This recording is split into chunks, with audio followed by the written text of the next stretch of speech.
तो चलिए आज हम लोगों को जो है चैप्टर 12 पढ़ना है। क्रैश कोर्स के पर्पज से पढ़ाना है अध्याय 12 को। तो दंड प्रक्रिया संहिता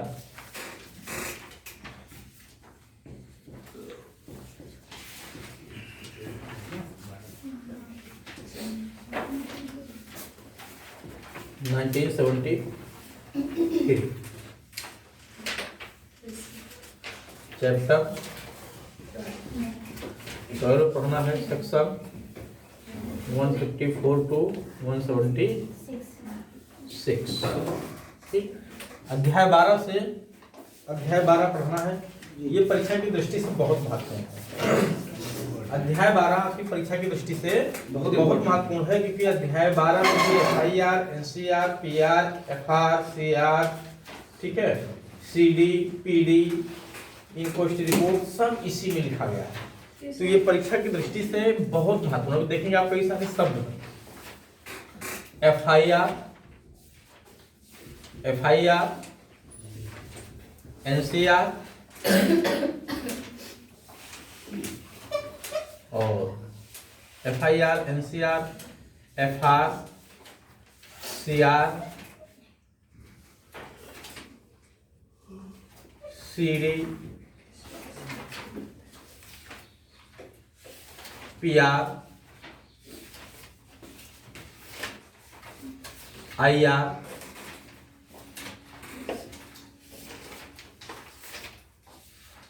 तो FIR, NCR, FR, CR, CD, PR, IR, ठीक है, कई सारे शब्द हैं यहाँ पे। ठीक है, TR यहीं पे आपको मिलेगा, ट्रांजिट रिमांड जी। ठीक है, तो कई सारे वर्ड्स हैं जिनकी मीनिंग बताएंगे एक एक करके। और पहले हम लोग यहाँ समझते हैं FIR को।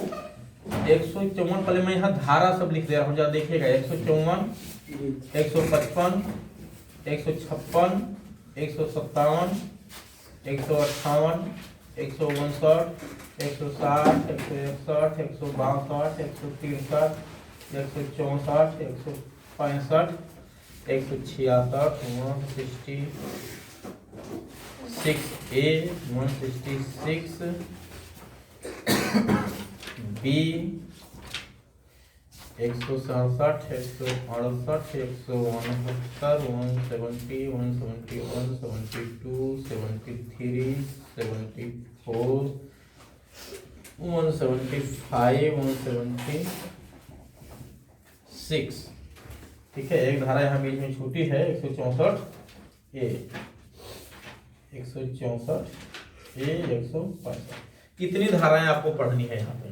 ठीक है, हाँ, परीक्षा की दृष्टि से सब महत्वपूर्ण नहीं है, लेकिन इसलिए सब लिख दिया हूँ क्योंकि यहाँ पे सीक्वेंस बहुत महत्वपूर्ण है। इसको हटा देते हैं। 174 से 175, 174, 175, 176, ये अपने आप में एक अलग ग्रुप है। ठीक है, 165 को इधर करते हैं।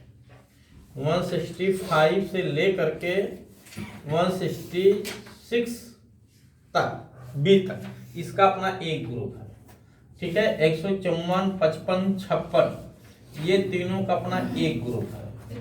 ठीक है, 158, 59 का एक ग्रुप है। 160, 61, 62, 63 का एक ग्रुप है। और 164 और 164A का एक ग्रुप है। ठीक, और उसके बाद अभी इधर भी बता देते हैं। सबसे पहले देखिए, हम एक दृष्टांत दे रहे हैं। एक व्यक्ति की यहाँ मृत्यु हो जाती है। एक व्यक्ति की यहाँ पे मृत्यु हो जाती है। ठीक है, इसकी मृत्यु कारित कर दी जाती है। अब इसकी मृत्यु कारित कर दी गई है और एक व्यक्ति को जो है गाली दिया गया है। एक व्यक्ति को गाली दिया गया है। तो गाली देना, ठीक है, क्या संज्ञेय अपराध है? नहीं, गाली देना संज्ञेय अपराध है? नहीं है। लेकिन मृत्यु कारित करना, किसी की हत्या करना, ये कॉग्निजेबल ऑफेंस है कि नहीं है? कॉग्निजेबल ऑफेंस है।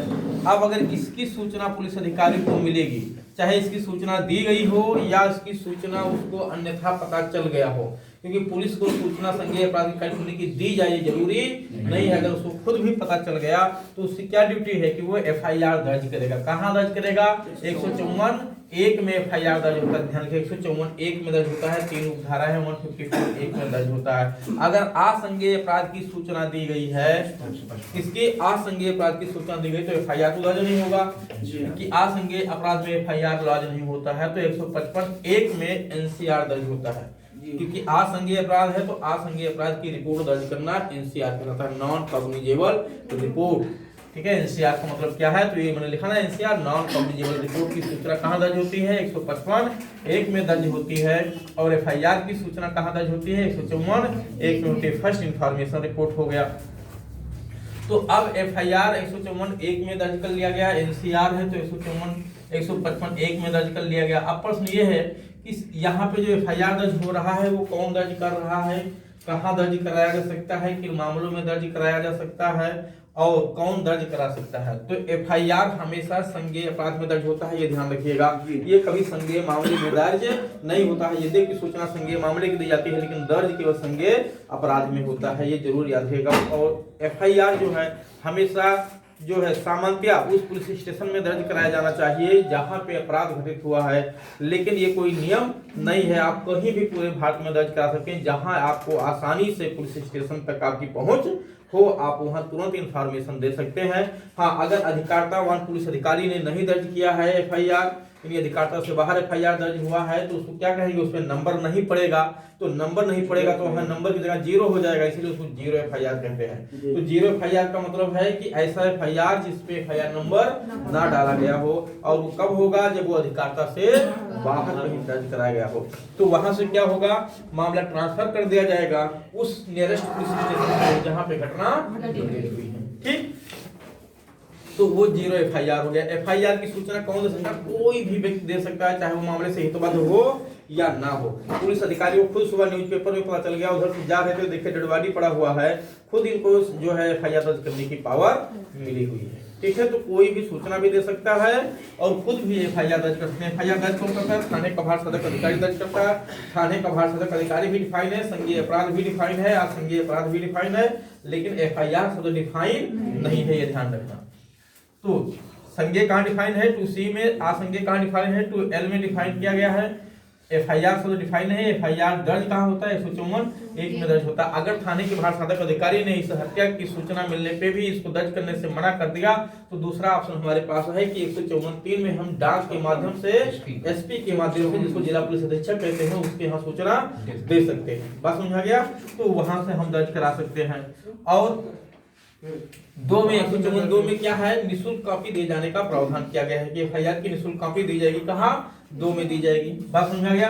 अगर FIR SP के माध्यम से नहीं दर्ज हो रहा है, ना तो थाने के प्रभार सदक अधिकारी ने दर्ज किया, ना तो SP के माध्यम से दर्ज किया, तो तीसरा व्यवहारिक चीज है वो 156(3) में हम जाते हैं। 156(3) का एप्लीकेशन देते हैं कोर्ट को, और कोर्ट को उसमें पावर है कि वो इन्वेस्टिगेशन करने का आदेश दे दे उस कोर्ट को। किस कोर्ट के पास जाते हैं? वो कोर्ट जो किसी अपराध का संज्ञान लेने के लिए सशक्त है, और किसी अपराध का संज्ञान लेने के लिए सशक्त न्यायालय कहाँ बताया गया है? धारा 190 में बताया गया है, ध्यान रखिएगा। धारा 190 में, धारा 190 में कौन सा कोर्ट बताया गया है? प्रथम वर्ग मजिस्ट्रेट या द्वितीय वर्ग मजिस्ट्रेट, अगर CJM द्वारा प्राधिकृत किया गया है तब। लेकिन शर्त यह है कि द्वितीय वर्ग मजिस्ट्रेट तब प्राधिकृत किया जाता है जब उस मामले का जांच और विचारण करने के लिए वो सक्षम हो, अन्यथा नहीं प्राधिकृत किया जाता है। तो 190 में 2 कोर्ट हैं वहां पे, प्रथम वर्ग मजिस्ट्रेट, द्वितीय वर्ग मजिस्ट्रेट। द्वितीय वर्ग मजिस्ट्रेट कंडीशन है, 2 शर्तें हैं, जब CJM उसको ऑथराइज करे, CJM ऑथराइज करे। पूरे CRPC में एकमात्र जगह CJM ऑथराइज करता है, अन्यथा हर जगह हाई कोर्ट करता है, और वो भी उस मामले में जिसमें वो जांच विचारण करने के लिए कॉम्पिटेंट हो। जांच विचारण करने के लिए कॉम्पिटेंट नहीं तो उस मामले में संज्ञान लेने के लिए उसको ऑथराइज नहीं किया जा सकता है। ये बात समझ में आ गया? तो 154 आपने देख लिया, 155(1) हो गया। अब अगर असंज्ञेय अपराध की सूचना दर्ज कराई गई है, यहाँ पे 155 में दर्ज हुई है, NCR दर्ज हुई है, तो इसमें मजिस्ट्रेट की ये ड्यूटी बनती है कि वो जो संबंधित व्यक्ति को क्या कहे? संबंधित व्यक्ति को कहे कि आप जा करके पुलिस न्यायालय के सामने, मजिस्ट्रेट के सामने जाकर के इसको आदेश कराइए।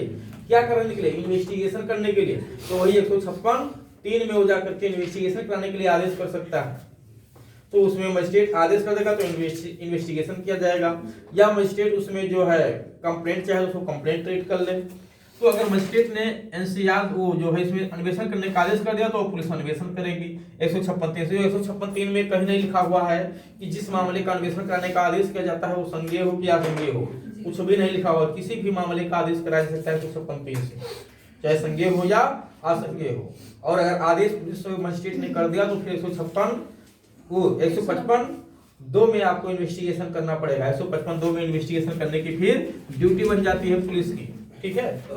और फिर उसमें 3 में एक बात बताई गई है कि पुलिस अधिकारी इन्वेस्टिगेशन तो कर सकता है असंज्ञेय अपराध में मजिस्ट्रेट के आदेश से, लेकिन बिना वारंट के गिरफ्तार नहीं कर सकता। ये बहुत महत्वपूर्ण अंतर है, ध्यान रखिएगा। असंज्ञेय अपराध में पुलिस अधिकारी मजिस्ट्रेट के आदेश से इन्वेस्टिगेशन करने के लिए तो बाउंड हो जाता है, लेकिन बिना वारंट के गिरफ्तार नहीं कर सकता है। जबकि संज्ञेय मामले में यानी संज्ञेय अपराध में अगर एफआईआर दर्ज किया है तो उसमें इन्वेस्टिगेशन भी करने की पावर है, एफआईआर भी दर्ज करने की पावर है, बिना वारंट के गिरफ्तार करने की भी पावर है।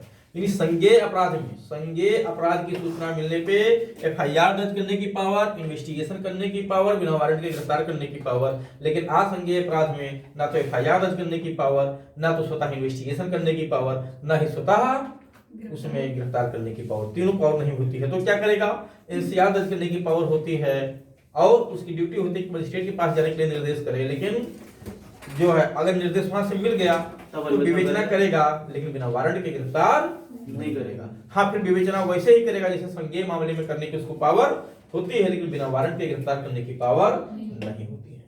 क्लियर हो रहा है? समझ में आ रहा है कि नहीं? ठीक है, तो 154 155 समझ में आ गया जी सर। 154 1 2 3 भी बता दिया, 155 1 2 3 भी बता दिया, 4 नहीं बताया। 4 यहाँ बहुत महत्वपूर्ण भी नहीं है। 4 कहता है संज्ञेय मामला किसे कहेंगे, वो संज्ञेय मामला किसे कहेंगे, ठीक है।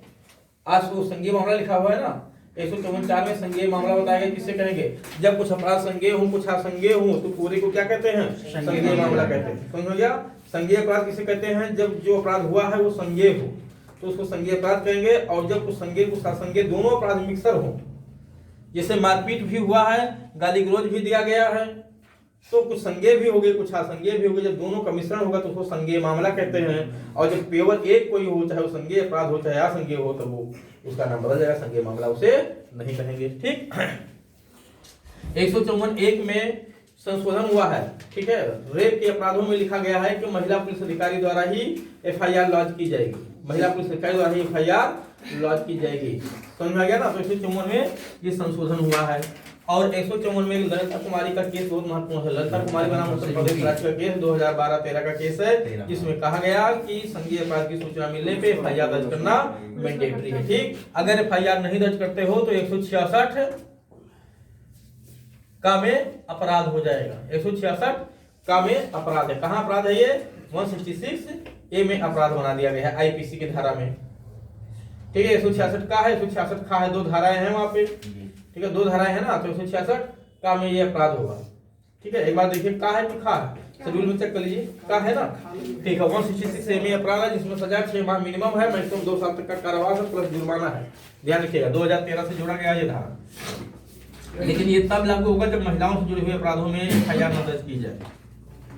उसके बाद आप जरा समझे, एफआईआर तो आपकी दर्ज हो गई है, यहाँ पे एफआईआर दर्ज हो गई है, तो एफआईआर किस मामले में दर्ज होती है?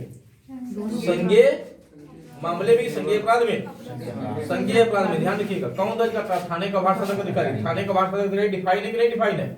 डिफाइन है जी सर, ठीक है। टू आर नहीं होगा, टू ओ में होगा, officer in charge of the police station में, ओ में डिफाइन है, ठीक है, officer in charge of the police station. ठीक, आप जरा समझिए, यहाँ तो एफआईआर दर्ज हो गई, 155 से एनसीआर दर्ज हो गई। ठीक, अब क्या करना है? आप पुलिस अधिकारी को इन्वेस्टिगेशन करने की पावर कहाँ मिली हुई है? देखिए 156 में पावर है, पुलिस अधिकारी को इन्वेस्टिगेशन करने की पावर है। और पावर में क्या बताया गया है? टोटल 3 क्लाज हैं। पहले क्लाज में कहा गया है कि पुलिस अधिकारी अन्वेषण अपने अधिकारता के भीतर कर सकता है और वहां भी जाके कर सकता है।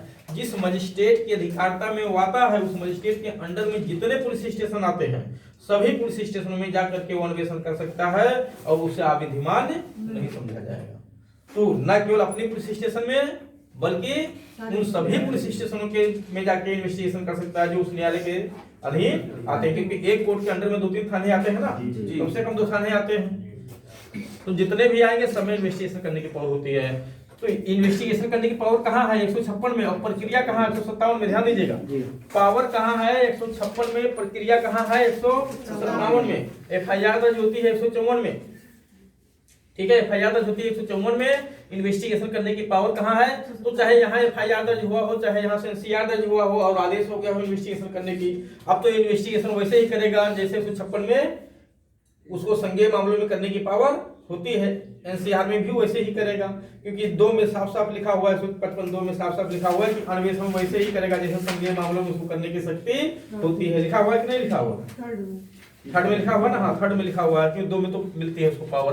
तो चाहे 154 में सूचना मिली हो संज्ञेय अपराध की, चाहे 155 में असंज्ञेय मामले की सूचना मिली हो, इन्वेस्टिगेशन तो करने की प्रक्रिया एक ही हो जाएगी 156 में। तो पावर कहाँ है इन्वेस्टिगेशन करने की 156 में। FIR दर्ज करने की पावर कहाँ है 155(1) में, 154(1) में। NCR दर्ज करने की पावर कहाँ है 154(1) में, 155(1) में, ठीक।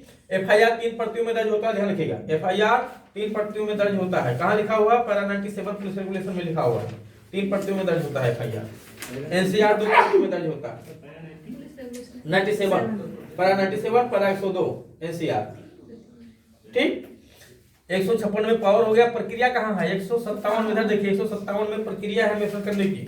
तो अन्वेषण करने की जो प्रक्रिया है, अब यहीं पे आइए कि अन्वेषण करने की प्रक्रिया में वो घटनास्थल पे, जैसे पुलिस अधिकारी को, ये पुलिस स्टेशन है, यहाँ से पुलिस को सूचना मिला कि कहीं मर्डर हो गया है, तो अगर ये सूचना जो ज्ञात अज्ञात दोनों हो सकता है कि नहीं हो सकता है, लेकिन सबसे पहले पुलिस अधिकारी क्या करेगा, जो उसने FIR दर्ज किया इसकी सूचना उस कोर्ट को देगा जिसके अधिकारिता में वो काम कर रहा है, जिसके अधिकारिता में आता है। सबसे पहले इसकी सूचना उसको भेजा जाता है, यानी FIR की सूचना किसको भेजी जाती है, उस न्यायालय को भेजी जाती है जिसकी अधिकारिता में वो है, यानी जिसके अधीनस्थ न्यायालय पुलिस स्टेशन आता है, उस पुलिस स्टेशन को भेजा जाता है FIR की सूचना। गिरफ्तारी की सूचना, गिरफ्तारी की सूचना बिना वारंट पे अगर हुई है तो किसको दी जाती है, जिला मजिस्ट्रेट DM को दी जाती है। गिरफ्तारी की सूचना DM को दी जाती है जब बिना वारंट के की जाती है, 58 में, समझा गया ना, 58 में दी जाती है। और जब किसी व्यक्ति को कन्विक्ट किया जाता है सेशन कोर्ट या CJM के द्वारा, तो दंडादेश या निष्कर्ष की कॉपी किसको भेजी जाती है, DM को भेजी जाती है। कहाँ लिखा हुआ 365 में लिखा हुआ, ध्यान दीजिएगा। तो 365, 157 और धारा 58, ये 3 धारा याद रखिएगा, धारा 58, 357 और 365 और 157। बिना वारंट की गिरफ्तारी की सूचना 58 में DM को और 157 में FIR दर्ज करने की सूचना जब 154(1) में दर्ज होती है तो 157 में किसको देता है, उस कोर्ट को जिसके अधिकारिता में आ रहा है। और जब सेशन कोर्ट या CJM किसी को कन्विक्ट करे तो दंडादेश या निष्कर्ष की कॉपी किसको दी जाती है, DM को दी जाती है। कहाँ लिखा हुआ है 365 में लिखा हुआ है। चलिए अब 157 आपने देखा, ये क्या है 157 में प्रक्रिया है। प्रक्रिया में जैसे उसको सूचना मिलती है तो सूचना ज्ञात अज्ञात दोनों व्यक्ति हो सकता है कि नहीं हो सकता है, जिसने मर्डर किया है वो ज्ञात भी हो सकता है अज्ञात भी हो सकता है। अगर वो ज्ञात है तो घटनास्थल पे जाना हो सकता है उचित ना भी समझे, और मामला छोटा मामला हो तो ऐसा, जैसे जब अज्ञात होता है तो घटनास्थल पे जाना अनिवार्य होता है सामान्यतः। जब अज्ञात होता है तो उसको पता चल जाता है अरे वही फलाना तो किया है पड़ा, तो रोज ऐसे करता रहता है, उधर मारपीट होती रहती है, तो चाहे तो घटनास्थल पे ना जाने का भी फैसला ले। यदि ज्ञात सूचना मिलने पे घटनास्थल पे ना जाने का भी फैसला ले सकता है, ज्ञात सूचना मिलने पे अज्ञात सूचना मिलने पे घटनास्थल पे जाने का फैसला लिया जाता है। तो अब यहीं पे थाने का भाषात्मक अधिकारी ने 154 में FIR दर्ज किया। इन्वेस्टिगेशन करने की पावर कहाँ है 156 में है, ठीक है। प्रक्रिया कहाँ है 157 में है। तो प्रक्रिया में वो चाहे तो खुद जाए इन्वेस्टिगेशन करने के लिए, चाहे तो अपने अधीनस्थ अधिकारी को भेज दे। तो व्यवहार में थाने का भाषात्मक अधिकारी नहीं जाता है इन्वेस्टिगेशन करने, सब दरोगा को भेजता है। सब दरोगा का क्षेत्र बटा हुआ है, पूरे थाने को, हाँ क्षेत्र में कई क्षेत्रों में बांट दिया गया है जिसको हल्का कहते हैं, और हल्के में जो है एक दरोगा नियुक्त है, ठीक है। ट्रांसफर होता रहता है उनका, तो वो जैसे उनके हल्के में अपराध होगा तुरंत वो हरकत में आ जाएंगे, ठीक है। ले डायरी पहुंच जाएंगे वहां पे विवेचना करने के लिए। तो 157 में चाहे तो थाने का भाषात्मक अधिकारी खुद कर सकता है या अपने अधीनस्थ को भी तो भेज सकता है। 157 में ही ध्यान दीजिएगा, 157 में ही दरोगा को ऑथराइज करता है विवेचना करने के लिए। जो एसआई रैंक का पुलिस अधिकारी है वही विवेचना कर सकता है, उससे छोटे का पुलिस अधिकारी विवेचना नहीं कर सकता है अकॉर्डिंग टू सीआरपीसी। लेकिन स्पेशल लॉज में अगर कहीं विशेष अथॉरिटी की बता दी गई कि ये विवेचना करेगा तो फिर वहां पे विवेचना वो करेगा। जैसे SC/ST एक्ट में आप देखेंगे विवेचना करने की पावर किसको है, डिप्टी एसपी को पावर दी गई है, सीधे सीओ विवेचना करेगा, उसमें ये जो है एसआई विवेचना कर ही नहीं सकता है। तो सब स्पेशल लॉज हो गए, वो स्पेशल प्रक्रिया हो गई। अकॉर्डिंग टू सीआरपीसी विवेचना करने की पावर किसको है, एसआई को है, एसआई को। समझ में आ गया, सब इंस्पेक्टर को है, उससे नीचे नहीं, जिसको दरोगा कहते हैं। तो अब या तो वो खुद जाएगा या अपने अधीनस्थ को भेजेगा। तो नियुक्त कहाँ करता है दरोगा को, 157 में, ठीक, हाँ 157 में यहाँ नियुक्त कर दिया है, या खुद करेगा। अब अभी यहाँ रुके रहिए, अब इतना ध्यान में रखिएगा कि इनको नियुक्त किया, जब नियुक्त किया है तो रिपोर्ट तो बना के दोगे कि नहीं दोगे, देगा। विवेचना करके जब लाओगे तो चाहे साक्ष्य मिले ना मिले, जो भी कुछ होगा उसकी रिपोर्ट तो बनाओगे, तो वो ला करके दोगे कि नहीं दोगे। तो अभी होल्ड किया, अभी 158 में परेशान मत हो, इतना जल्दी नहीं पहुंचा देते हैं रिपोर्ट, अभी टाइम लगेगा ना, विवेचना करने टाइम लगता है कि नहीं। हाँ, लगता है। अभी यहाँ नियुक्त हो रहा है तो रिपोर्ट सौंप दी, ठीक है, रुके रहो, ठीक है, हाँ अभी रिपोर्ट आ जाएगी। चलिए, तो अब यहाँ पे एक चीज और ध्यान दीजिएगा, विवेचना करना मैंडेटरी नहीं है। भले संज्ञेय मामले में उसने एफआईआर दर्ज किया है, लेकिन विवेचना करना मैंडेटरी नहीं होता जब उसको लगता है मामला गंभीर प्रकृति का नहीं है। ठीक है, 2 थप्पड़ मार के टॉफी छीन के खा गया बच्चे से, है तो लूट, क्या इसमें विवेचना करेगा, धारा 95 में आईपीसी में डाल देगा, तुच्छ कार्य D inverse non total x बिना तुच्छ कार्यों को मानती ही नहीं है। ठीक है, यानी और तुच्छ कार्य किसे कहेंगे, तुच्छ कार्य का पैरामीटर क्या है वहां पे, कोई मामूली ज्ञान या समझ वाला व्यक्ति जिसकी शिकायत ना करे वो तुच्छ कार्य है। तो धारा 95 याद रखिएगा। तो है तो लूट, है लूट की नहीं है जी, बिल्कुल। बच्चे को 2 मार के टॉफी छीन लिए हो तो लूट है कि नहीं है, लेकिन केस विवेचना न करने का फैसला ले लेगा। अब विवेचना न करने का फैसला लेगा तो इसकी सूचनादाता को यदि संभव है तो, और उस न्यायालय को भेजेगा जो इंतजार कर रहा है एफआईआर दर्ज करने की सूचना मिलने की। उसको तो सूचना मिल चुकी है ना कि एफआईआर इस मामले में दर्ज हुई है, तो जब सूचना मिल गई कि निमंत्रण आ गया तो फिर उस डेट का इंतजार करोगे कि नहीं। और प्रोग्राम टाल दिया गया तो बताओ ना अगले को, नहीं पता चला 2 दिन से भूखे बैठा हुआ है उस दिन खाने के लिए और यहाँ प्रोग्राम कैंसिल है, तो उसको बता दो अपनी व्यवस्था कर ले। तो 157 में ही ये सूचना भेजी जाती है, ध्यान दीजिएगा 157 में ही ये सूचना भेजी जाती है अगर इन्वेस्टिगेशन न करने का फैसला लिया जाए तो। अब ये सूचना 157 में हो चाहे एफआईआर दर्ज करने की सूचना हो, ये सूचना भेजी कैसे जाती है, 158 से भेजी जाती है कोर्ट तक, वरिष्ठ पुलिस अधिकारी के माध्यम से न्यायालय तक भेजी जाती है। तो 158 में लिखा वरिष्ठ पुलिस अधिकारी के माध्यम से, और 159 में लिखा है न्यायालय तक भेजी जाती है। तो 158 159। अब वरिष्ठ पुलिस अधिकारी के माध्यम से कौन सी सूचना भेज रहे हो, इन्वेस्टिगेशन ना करने की फैसला, तो ये वरिष्ठ पुलिस अधिकारी भी तो डांट सकता है कि नहीं आपको जी, और फिर न्यायालय भी आपको कह सकता है जब विवेचना करो इसमें। तो 158 159 में कहने पे भी विवेचना करना पड़ेगा, 158 में वरिष्ठ पुलिस अधिकारी से, 159 में न्यायालय के कहने से। क्लियर हो गया जी। अब तो विवेचना, अगर वो विवेचना इसमें प्रारंभ हो गया तो 157 का काम खत्म हो गया, समझिए 157 का काम खत्म है। अब इधर आ जाइए 160 में चलते हैं। विवेचना करने के दौरान पुलिस अधिकारी को गिरफ्तार करने की पावर है कि नहीं है, बिना वारंट के गिरफ्तार करने की पावर है। अगर गिरफ्तार करेगा तो किस धारा में गिरफ्तार करेगा, विवेचना के दौरान गिरफ्तार करने की पावर है कि नहीं है, गिरफ्तार करने की पावर है। तो धारा 41 में गिरफ्तार कर लेगा।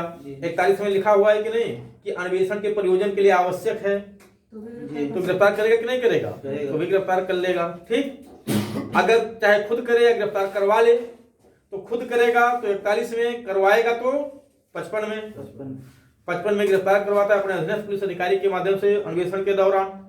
55 में लिखा हुआ अध्याय 12 के दिन जब अन्वेषण प्रगति पे हो तो गिरफ्तार करवा सकता है।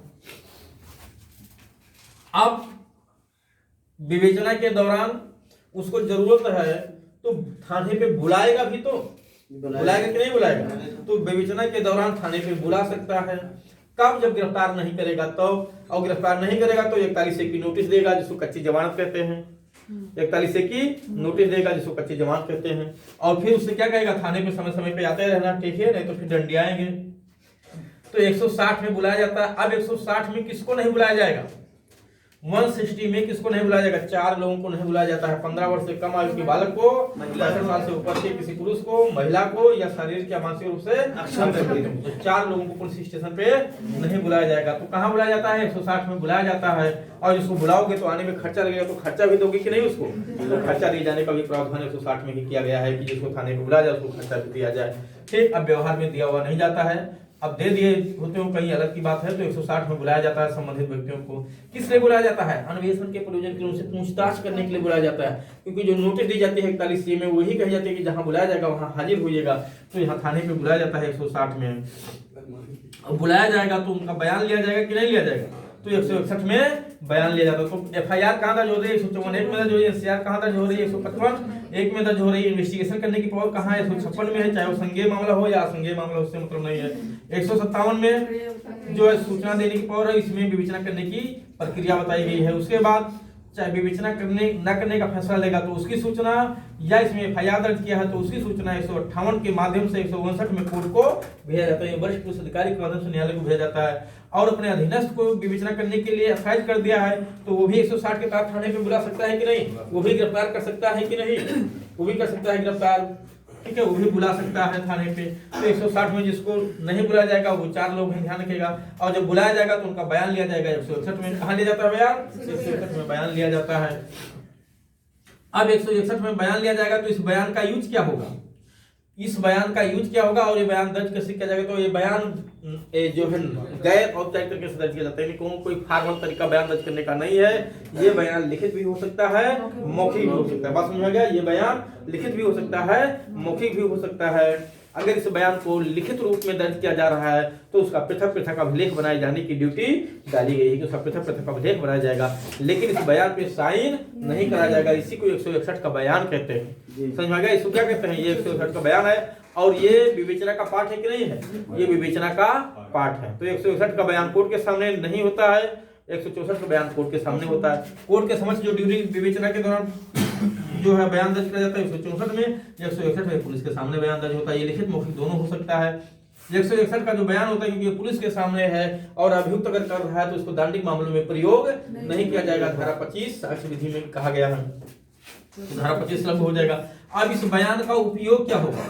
इस बयान का उपयोग 162 में बताया गया है, 162 में बताया गया इस बयान का उपयोग क्या होगा? तो सबसे पहले कहा गया जो 161 का बयान लिया जाएगा उस पर साइन नहीं कराया जाएगा उसका, और इस बयान को, ठीक है, 3 दशाओं के सिवाय उसके विरुद्ध प्रयोग नहीं किया जाएगा। 3 दशाओं के सिवाय उसके विरुद्ध साक्ष्य में प्रयोग नहीं किया जाएगा। तो सबसे पहले ध्यान दीजिए 161 का जो बयान है ये जो है सारवान साक्ष्य नहीं होता है। ये क्या होता है? संपोषक साक्ष्य होता है, लेकिन कुछ दशाओं में ये सारवान भी हो जाता है। जब कथन करने वाले व्यक्ति की मृत्यु हो जाए तो 32(1) में मृत्युकालिक कथन बन जाएगा। जब कथन करने के पश्चात कोई तथ्य बरामद हो जाए तो धारा 27 में सुसंगत हो जाएगा। और कथन करने वाला व्यक्ति अगर कुछ पश्चातवर्ती कार्रवाई में उससे असंगत कोई बात बोले तो उसकी बात का खंडन करने के लिए धारा 145 में प्रयोग किया जाएगा। ये ध्यान रखिएगा। कहाँ? तो 32(1) में मृत्युकालिक कथन के रूप में, धारा 27 में पता चले तथ्य के आधार पे। और धारा 27 को किस धारा का अपवाद घोषित किया गया है? धारा 27 किस धारा का अपवाद है? एविडेंस की, एविडेंस की धारा 27 किस धारा का अपवाद है? 24, 25, 26 का अपवाद है। किस केस में कहा गया? देवमन बनाम उत्तर प्रदेश, देवमन उपाध्याय के केस में कहा गया कि धारा 27, धारा 24, 25, 26 का अपवाद है साक्ष्य विधि का। ठीक, 145 में खंडन किया जाता है। 145 में खंडन का मुख्य आधार क्या है? जो कथन से खंडन किया जा रहा है वो रिकॉर्डेड फॉर्म में होना चाहिए, वो लिखित रूप में होना चाहिए, तभी खंडन कर पाएंगे, अन्यथा खंडन नहीं कर पाएंगे। ये ध्यान रखिएगा। तो 145 में जिस साक्ष्य से खंडन करता है वो लिखित रूप में होना चाहिए, लेकिन खंडन करने के दौरान क्या वो कथन उसको दिखाना जरूरी है? जिस कथन से उसका खंडन किया जा रहा है क्या उसको दिखाना उसे जरूरी है?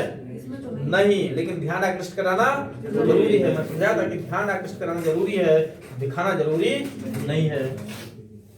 तो 162 का मूल्य समझ में आ गया। 161 का जो बयान है उसका मूल्य कहाँ बताया गया है? 162 में बताया गया। सारवान साक्ष्य नहीं, क्योंकि पुलिस के सामने किया गया है। डायरेक्टली ये क्या है? विसंगत है। डायरेक्टली क्या है? विसंगत है। कहाँ? धारा 25। समझा गया? किस मामलों में? दांडिक मामलों में। सिविल मामलों में रिलेवेंट होता है, ठीक है, और दांडिक मामलों में ये अपवाद है। मर गया तो मृत्युकालिक कथन के रूप में, कोई तथ्य मिल गया तो बरामद हो जाए तो सत्यता प्रमाणित होगी 27 के आधार पर, या 145 में उसकी बात का खंडन करने के लिए किया जा सकता है। ठीक, आप जरा समझिएगा, यहाँ जब विवेचना शुरू हो गई है विवेचना शुरू हो गई है, तो विवेचना के दौरान उसको लगता है तलाशी लेना, तो तलाशी भी ले सकता है कि नहीं। तो विवेचना के दौरान अपनी अधिकारिता में तलाशी लेने की पावर किस लिए, जिससे कोई साक्ष्य मिल जाए। तो ये तलाशी 165 में लेता है, और अपनी अधिकारिता से बाहर समझे तलाशी लेने के लिए तो 166 में तलाशी ले सकता है, या वहां के अथॉरिटी को ऑथराइज करके कि आप वहां तलाशी लेवा लीजिए, या अगर तुरंत आवश्यक हो तो खुद भी जाकर के तलाशी ले सकता है। तो अपनी अधिकारिता में भी अन्वेषण कर सकता है, उन थाने की अधिकारिता में भी जाकर अन्वेषण कर सकता है जो उस न्यायालय की अधिकारिता में आता है जिसके अधीन है, और अपने अधिकारिता में तलाशी भी ले सकता है, और अधिकारिता से बाहर भी तलाशी ले भी सकता है। तलाशी लेने के लिए वहां के अथॉरिटी को अथॉराइज भी कर सकता है 166 में। और जरूरत पड़े तो अधिकारिता से बाहर यानी देश से बाहर भी अन्वेषण के प्रयोजन के लिए जो है लेटर ऑफ रिक्वेस्ट जारी किया जा सकता है, अनुरोध पत्र विदेश में किसी देश को जारी किया जा सकता है अनुरोध पत्र 166A में। लेकिन ये इसके जारी करने का प्रोसेस क्या होगा, जैसे केंद्र सरकार बना रखी है प्रक्रिया उस अकॉर्डिंग जारी किया जाएगा, उस अथॉरिटी को संबोधित किया जाएगा। 166 में अनुरोध पत्र जारी किया जाता है, और 166B में विदेश से अगर भारत के भीतर इसी प्रक्रिया का पालन कराना है तो 166B में वहां से अनुरोध पत्र भारत में आता है। तो अनुरोध पत्र भारत से बाहर जा रहा है विवेचना के प्रयोजन के लिए तो 166A, और बाहर से भारत में आ रहा है तो 166B, ठीक। और लेटर ऑफ रिक्वेस्ट जारी किया जाता है कमीशन के पर्पज के लिए, सीपीसी की धारा 77 याद रखिएगा। तो 77 सीपीसी की धारा लेटर ऑफ रिक्वेस्ट जारी होता है कमीशन के प्रयोजन के लिए, ये विवेचना के प्रयोजन के लिए 166A में जारी होता है, अधिकारिता से बाहर तो देश से बाहर जारी होता है। और तलाशी अपने अधिकारिता में है तो 165, अधिकारिता से बाहर है तो 166। तो ये धारा भी क्लियर हो गई। अब जा देखिए थाने पे, ये तो विवेचना का सब पार्ट हो गया। अब जब विवेचना किया जा रहा है तो उस समय पुलिस अधिकारी एक केस डायरी भी लेकर के जाता है कि नहीं, एक केस डायरी लेकर के जाता है, जिस डायरी में वो सब कुछ मेंशन करता है, जिसको क्या कहते हैं, उस केस से संबंधित डायरी यानी केस डायरी, उसी को क्या कहते हैं, सीडी कहते हैं। तो खैर अभी इसको छोड़िए, अब 164 पे आ जाते हैं। तो सबसे पहले देखिए एफआईआर दर्ज करने की पावर कहाँ है, 154 में, एफआईआर दर्ज करने की पावर 155 में है, ठीक है। अगर इधर से एफआईआर दर्ज हुआ या जो थाने से नहीं दर्ज हुआ एसपी के कहने से दर्ज हुआ तो 154(3) में हुआ, या मजिस्ट्रेट के आदेश से हुआ है तो 156(3) से हुआ, एफआईआर को मिलाकर दर्ज हो गई है, या उस मामले में एफआईआर दर्ज हुआ। विवेचना करने की पावर 156(1) में दिया गया है, विवेचना करने की प्रक्रिया 157 में दिया गया है। उसके बाद विवेचना अगर ना करने का फैसला लेता है तो ये सूचना, या एफआईआर दर्ज करता है तो इसकी सूचना वरिष्ठ पुलिस अधिकारी के माध्यम से न्यायालय तक भेजी जाती है 158 और 159।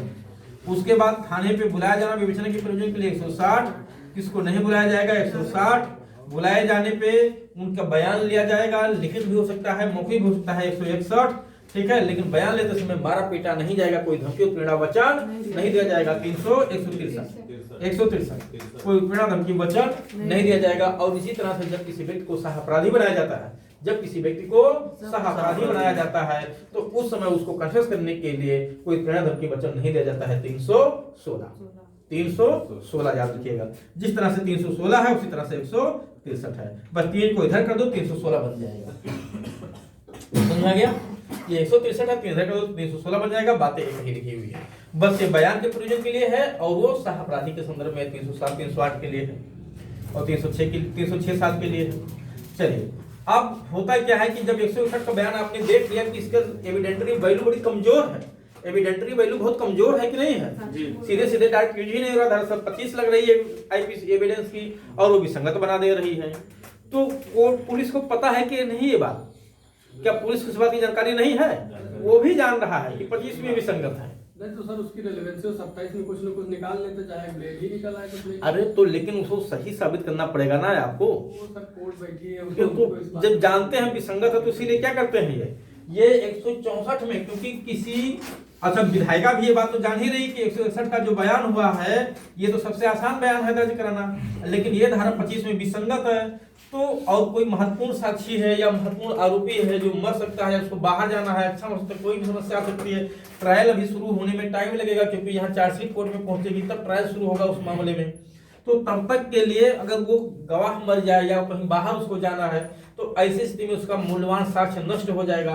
तो उस मूल्यवान साक्ष्य को नष्ट होने से बचाने के लिए बीच का एक रास्ता बना दिया गया 164 में किसी भी कोर्ट में चाहे उसे अधिकारिता हो या ना हो तुरंत आप ले जाके वहां बयान दर्ज करवा दो उसके, 164 में किसी भी कोर्ट में मतलब जुडिशियल होना चाहिए, ठीक है, उसके यहाँ ले जाकर बयान दर्ज करा दो। किस दौरान? जांच विचारण प्रारंभ होने से पहले। ये बहुत महत्वपूर्ण है, अक्सर पूछा जाता है कि किस स्टेज पे, तो जांच विचारण प्रारंभ होने से पहले आप किसी भी स्टेज पे 164 का बयान दर्ज करा सकते हो। उस मामले में चाहे विवेचना चल रही हो, चाहे विवेचना बंद हो गई हो, उससे मतलब नहीं है। बस उस मामले में इंक्वायरी और ट्रायल अभी प्रारंभ ना हुआ। तो अगर इंक्वायरी और ट्रायल प्रारंभ हो गया तो फिर उस कोर्ट के यहाँ ले जाना पड़ेगा जिसके उस पर अधिकारिता। तो 164 का बयान कहाँ दर्ज होता है?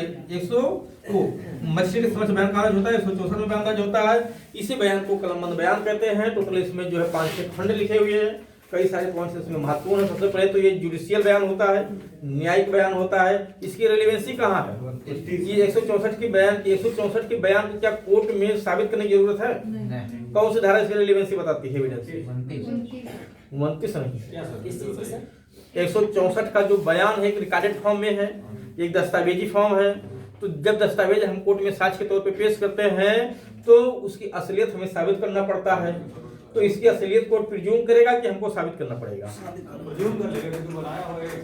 तब प्रिज्यूम करेगा।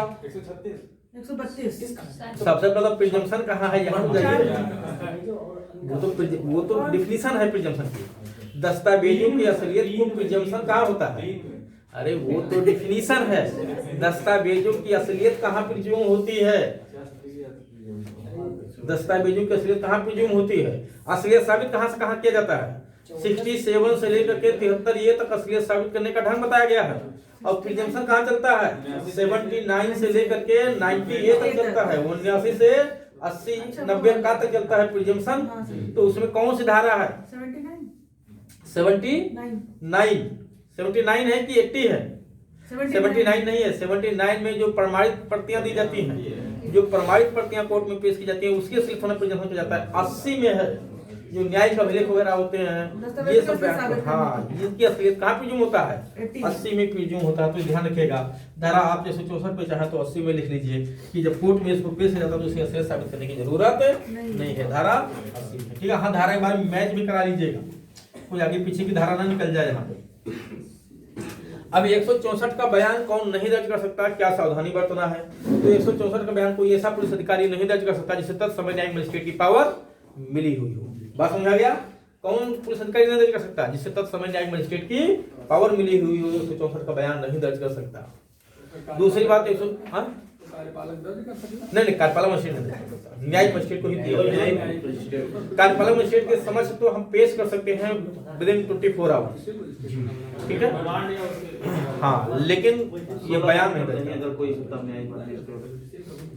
तो 164 में सबसे पहले क्या कहा गया कि पुलिस अधिकारी के समक्ष अगर तो किसी पुलिस अधिकारी को तत्समय न्यायिक मजिस्ट्रेट की पावर मिली हुई है तो उसके समक्ष 164 का बयान नहीं दर्ज कराया जा सकता है। और जो न्यायिक मजिस्ट्रेट बयान दर्ज कर रहा है इसका अधिकारतावान होना जरूरी नहीं है। कंप्लेंट जिसके यहाँ दर्ज कराया जाता है उस मजिस्ट्रेट का अधिकारतावान होना जरूरी है कि नहीं? नहीं है तो दूसरे में वापस हो जाएगा कंप्लेंट। जरूरी है तो जरूरी है कि नहीं है? जरूरी है। नहीं अधिकारता है तो वापस कर देगा दोस्तों। वापस किस आधार पर करता है? जब उसकी अधिकारता नहीं है। तो कंप्लेंट उसी न्यायालय में दर्ज होगा जिसकी अधिकारता हो। FIR किस पुलिस स्टेशन में दर्ज होगा? कहीं भी दर्ज करा सकते हो पूरे भारत में, ठीक है। बस अगर कहीं भी जाओगे तो क्या बना देगा? नंबर नहीं डालेगा, 0 लगा देगा, तो उसको 0 FIR कहेंगे, ठीक। 164 का बयान कहाँ दर्ज करा सकते हैं? किसी भी न्यायालय में जाकर दर्ज करा सकते हैं। जुडिशियल मजिस्ट्रेट क्या कहीं भी जाकर दर्ज करा सकते हैं, ठीक। वो मजिस्ट्रेट भी हो सकता है, ऊपर कोर्ट भी हो सकता है, लेकिन ऊपर कोर्ट क्या नहीं दर्ज करता, मजिस्ट्रेट का ही अक्सर दर्ज कराया जाता है। अब जिस मजिस्ट्रेट के यहाँ दर्ज हो रहा है उसकी ड्यूटी होती है कि पहले अभियुक्त को ये चेतावनी दे, उस व्यक्ति को चेतावनी दे कि तुम ये बयान दर्ज कराने के लिए बाध्य नहीं हो। अगर ये बयान दर्ज करा तो तुम्हारे खिलाफ साक्ष्य में प्रयोग किया जा सकता है। इसी बयान के आधार पर तुमको फांसी पे भी लटका जा सकता है। खैर ये नहीं बताएगा फांसी पे लटका जा सकता है, वही डर जाएगा। बस ये कहा जाएगा तुम्हारे खिलाफ ये साक्ष्य में प्रयोग किया जा सकता है, इतनी हिदायत दी जाती है। अगर कोर्ट ने ये हिदायत नहीं दी तो इसका प्रभाव क्या होगा? तो भी रेलिवेंट है कि नहीं है? ये कन्फेशन है कि नहीं है? ये कन्फेशन है और रेलिवेंट भी है। धारा 29 में एविडेंस में बिना पूर्व चेतावनी के अभाव में भी वो रेलिवेंट माना जाता है, ठीक है, सुसंगत है। दूसरी बात कि 164 का जो बयान लिया जा रहा है उस बयान को लेने में अगर कोई अनियमितता हो जाए तो उसका प्रभाव कहाँ बताया गया है? 463 में। कहाँ बताया गया है? 463 में बताया गया है। 463 में 2 धारा लिखी है, 281 अभियुक्त के बयान का अभिलेख 281 और 164 का बयान लेते समय अगर कोई अनियमितता भी हुई हो तो उस पर कोई प्रभाव नहीं पड़ेगा, यदि उससे न्याय हो गया है। कहाँ 463 में बताया गया, तो उसको भी ध्यान रखना। अब 164 का जब बयान दर्ज कराया जा रहा है तो क्या उसका ज्ञापन बनाना जरूरी है? क्या उसका ज्ञापन बनाना जरूरी है? तो जरूरी है, उसका मेमोरेंडम बनाया जाता है। ठीक है, उसका जो है मेमोरेंडम बनाया जाता है। और 164 का बयान अभियुक्त भी दर्ज करा सकता है, कोई अन्य व्यक्ति भी तो दर्ज करा सकता है। अभियुक्त दर्ज कराएगा तो कन्फेशन है, अन्य व्यक्ति दर्ज कराएगा तो कथन है, स्टेटमेंट है। और जो कोई कथन दर्ज कराता है उसको शपथ दिलाया जा सकता है, अभियुक्त को शपथ नहीं दिलाया जाएगा, ये ध्यान रखना। ठीक, उसके बाद महिला का भी तो बयान दर्ज कराया जा सकता है यहाँ पे कि नहीं जी? महिला का भी तो रेप पीड़िता वगैरह है तो उसका भी तो बयान दर्ज कराया जा सकता है जी, होता है। तो वो भी इसी में लिख दिया गया है 164 में ही। और 164A ये रेप पीड़िता का मेडिकल एग्जामिनेशन है। रेप पीड़िता का मेडिकल एग्जामिनेशन है। आरोपी का मेडिकल एग्जामिनेशन कहाँ होता है? 53A में। आरोपी का 53A में मेडिकल एग्जामिनेशन होता है। रेप पीड़िता का 164A में मेडिकल एग्जामिनेशन होता है। लेकिन रेप पीड़िता का मेडिकल एग्जामिनेशन बिना उसकी सहमति के नहीं किया जाएगा, ये ध्यान रखिएगा। क्योंकि जैसे ही कोर्ट में वो पेश किया जाता है बयान, तुरंत कोर्ट पहले मांगता है कि उसकी कंसेंट का लेटर दिखाइए हमें, कंसेंट लेटर तुरंत मांगता है। ठीक है, तो ये भी समझ में आ गया। 161 का बयान, 164 का बयान। 161 का बयान नॉन जुडिशियल होता है, 164 का बयान जुडिशियल होता है। ये विसंगत होता है, ये सुसंगत होता है। इसकी एविडेंटरी वैल्यू अधिकतम होती है, इसकी एविडेंटरी वैल्यू शून्य होती है जब तक संपूर्ण अन्य रूप में रिलेवेंट ना हो। ठीक, 161 बयान नॉन फॉर्मेट होता है, यानी नॉन औपचारिक होता है, गैर औपचारिक होता है। जबकि 164 का बयान औपचारिक तरीके से दर्ज किया जाता है, ध्यान रखिएगा। ये लिखित मौखिक दोनों हो सकता है 161 का बयान, लेकिन 164 का बयान हमेशा लिखित रूप में ही होता है। तो चलिए ये भी आपने देख लिया। अब अन्वेषण चाहे पुलिस अधिकारी खुद, थाने का भार साधक अधिकारी खुद कर रहा हो जिसने एफआईआर लॉन्च किया है। देखिए, जो थाने का भार साधक अधिकारी को एफआईआर दर्ज करने की पावर तो होती है, लेकिन व्यवहार में वो भी नहीं लिखता है। लिखने के कलर को बैठा रखा हुआ है, जिसको मुंशी कहते हैं, वो मुंशी ये बयान दर्ज करता है। ठीक है, जो सीनियर हेड कांस्टेबल होते हैं, पढ़े लिखे होते हैं, समझदार होते हैं, लिखना पढ़ना उनको आता है, धाराओं का ज्ञान होता है, उन्हीं को ये काम दिया जाता है कलर के काम। वो उनका काम ही वही, दिन भर बैठ के एफआईआर दर्ज करते हैं। समझ में आ गया? लेकिन मोहर किसकी लगेगी? थाने के भार साधक अधिकारी की लगेगी। रिस्पॉन्सिबल कौन होगा उसके लिए? थाने का भार साधक अधिकारी होगा। तो माना जाता है थाने के भार साधक अधिकारी ने ही उसको दर्ज किया, क्योंकि एजेंट के माध्यम से कराया गया कार्य आपका कार्य है जी। तो एक तरह से एजेंट ही तो है आपका। ठीक है, तो हाँ, अब यहाँ पे जैसे 154 में लिख दिया गया है महिला से जुड़ा हुआ अपराध है तो महिला पुलिस अधिकारी ही दर्ज करेगी उसको। तो फिर हर थाने पे भार साधक महिला अधिकारी तैनात करिए आप। भार साधक अधिकारी कांस्टेबल है, भार साधक अधिकारी नहीं है हर थाने पे। तो फिर कौन दर्ज करेगा? फिर जेंट्स ही दर्ज करेगा, क्या करेगा? ठीक है, तो लिखा तो है, लेकिन जब नियुक्त ही नहीं कर रखे हैं तो मजबूरी है। तो अब देखिए, विवेचना करने के लिए क्या क्या पुलिस अधिकारी कर रहा है? विवेचना करने के लिए वो पूछताछ कर रहा है, पुलिस स्टेशन पे बुला रहा है, उस स्थान की तलाशी ले रहा है, जरूरत पड़े तो अधिकारिता से बाहर लेटर ऑफ रिक्वेस्ट जारी कर रहा है, अधिकारिता से बाहर तलाशी ले रहा है। तो बयान ले रहा है बुला करके 161 में, ठीक है, बुला रहा है, बयान ले रहा है 160-61 में, ठीक, और तलाशी ले रहा है 165 में, 166 में, 166A में, 166B में, अधिकारिता से बाहर, भारत से बाहर आ रहा है तो 166B में। तो यहाँ तलाशी लिया जा रहा है, यहाँ बुला के बयान लिया जा रहा है। ठीक, कोई वस्तु बरामद हो रही है, तो ये सब लेने के बाद अब उस मामले में या तो साक्ष्य मिला होगा या नहीं मिला होगा, यही तो हुआ होगा। या तो साक्ष्य मिलेगा या साक्ष्य नहीं मिलेगा। तो अगर साक्ष्य नहीं मिला तो 169 की रिपोर्ट लगती है, ध्यान दीजिएगा। कौन सी रिपोर्ट लगेगी? 169 की। लेकिन जिस पुलिस अधिकारी को 157 में थाने का भार साधक अधिकारी ने नियुक्त किया था दरोगा को विवेचना करने के लिए, वो भी तो अपनी रिपोर्ट देगा। तो वो अपनी रिपोर्ट कहाँ सौंपता है? 168 में यहाँ आके अपनी रिपोर्ट सौंप रहा है। ये सब प्रक्रिया उसने भी कर लिया होगा, तब 168 में रिपोर्ट दे रहा है। तो रिपोर्ट कहाँ देता है? 168 में। तो चाहे थाने के भार साधक अधिकारी ने खुद विवेचना की हो या जिसको उसने अथराइज किया हो, एसआई ने, उसने विवेचना की हो, वो रिपोर्ट अगर उस मामले में पर्याप्त साक्ष्य की मिली है तो 170 की रिपोर्ट कहलाएगी। आप पर्याप्त साक्ष्य की रिपोर्ट मिली है तो 168-69 की रिपोर्ट कहलाएगी। तो अगर साक्ष्य नहीं मिला तो मामले को बंद करने का भी आदेश हो जाएगा कि मामले को बंद किया जाए, साहब इसमें कुछ मिल नहीं रहा या कोई अपराध ही नहीं किया गया प्रतीत होता है, ये भी तो हो सकता है। तो कौन सी रिपोर्ट पेश की जाएगी? मामले को बंद करने की रिपोर्ट, क्लोजर रिपोर्ट, क्लोज किया जाए मामले को, तो क्लोजर रिपोर्ट। ठीक, साक्ष्य मिला है लेकिन पर्याप्त नहीं है, फाइनल रिपोर्ट। तो FRCR कौन सी धारा हुई? 169। और जब FRCR पेश करोगे तो छटपटाएगा कौन?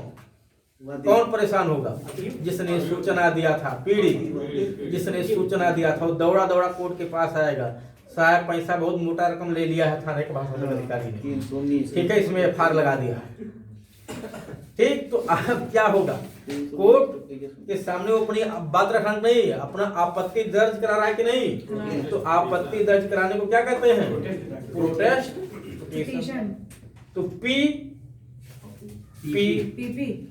पीपी हो गया कि नहीं हो गया? तो पीपी कहाँ है? 169 में है। तो यही पीपी है, यही CR है, यही FR है। समझा गया ना? तो 169 पीपी भी हो गया, CR भी हो गया, FR भी हो गया। अब यहाँ पीपी नहीं लिखा हूँ क्या? अब पीपी नहीं लिखा हुआ, FRCR लिखा, पीपी नहीं लिखा, तो पीपी भी लिख लूँ। अब पब्लिक प्रोसिक्यूशन भी होता है पीपी, लोग अभियोजक को भी पीपी कहते हैं। ठीक, एक बच्चे पीपी चलाते हैं वो दूसरा पीपी है। ठीक, एक DPP पढ़े हो आप लोग, DPP B.Ed, ठीक है, वो नशे में झूम रहा था 86 में, 85-86 में, तो 72 में, तो कहाँ तक हो गया? ये 168 की 69 की रिपोर्ट, ये 170 की रिपोर्ट। 169 की रिपोर्ट है तो क्या कौन सी रिपोर्ट कहलाएगी? ये फाइनल रिपोर्ट कह लीजिए या क्लोजर रिपोर्ट कह लीजिए, ठीक है। और इसी में सूचनादाता, इसने सूचना दिया था, वो परेशान होगा जब ये रिपोर्ट कोर्ट में पहुंचेगी। तो जब चार्जशीट कोर्ट में पेश करना होता है तो संबंधित व्यक्तियों को उसकी सूचना दी जाती है कि चार्जशीट कोर्ट में आपकी पेश की जा रही है। तो अब उस पता कर लेगा कि नहीं कौन सी चार्जशीट बनाए हो तो अगर आप पर्याप्त की रिपोर्ट बना दिए हो तो वो तुरंत प्रोटेस्ट पिटीशन दाखिल करेगा और कोर्ट उसके प्रोटेस्ट पिटीशन को ही चाहे तो कंप्लेंट ट्रीट कर ले, परिवार दर्ज करके उसी पे कार्रवाई कर सकता है।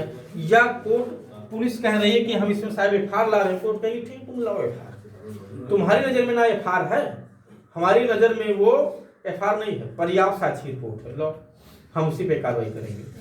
तो कौन सा मामला था? आरसी मर्डर कांड। आरसी मर्डर कांड में कोर्ट ने क्या लगा दिया था? क्लोजर रिपोर्ट लगा दिया था, CR लगा दिया था CBI ने, और CBI कोर्ट ने उसी पे कार्रवाई करके कन्विक्ट कर दिया क्लोजर रिपोर्ट के आधार पे।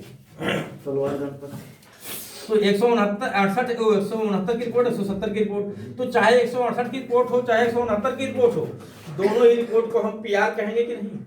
पुलिस रिपोर्ट कहेंगे कि नहीं कहेंगे? उसी को चार्जशीट कहेंगे कि नहीं कहेंगे? उसी को पुलिस रिपोर्ट कहेंगे, उसी को चार्जशीट कहेंगे, ध्यान दीजिएगा। उसी को आरोप पत्र भी कहेंगे। कौन सा पत्र है वो? आरोप का पत्र। तो आरोप पत्र, चार्जशीट या पुलिस रिपोर्ट हम उसी को कहेंगे। तो पुलिस रिपोर्ट में 169 की भी रिपोर्ट हो सकती है, 170 की भी हो सकती है। तो क्या उसमें अभियुक्त का नाम होना जरूरी है?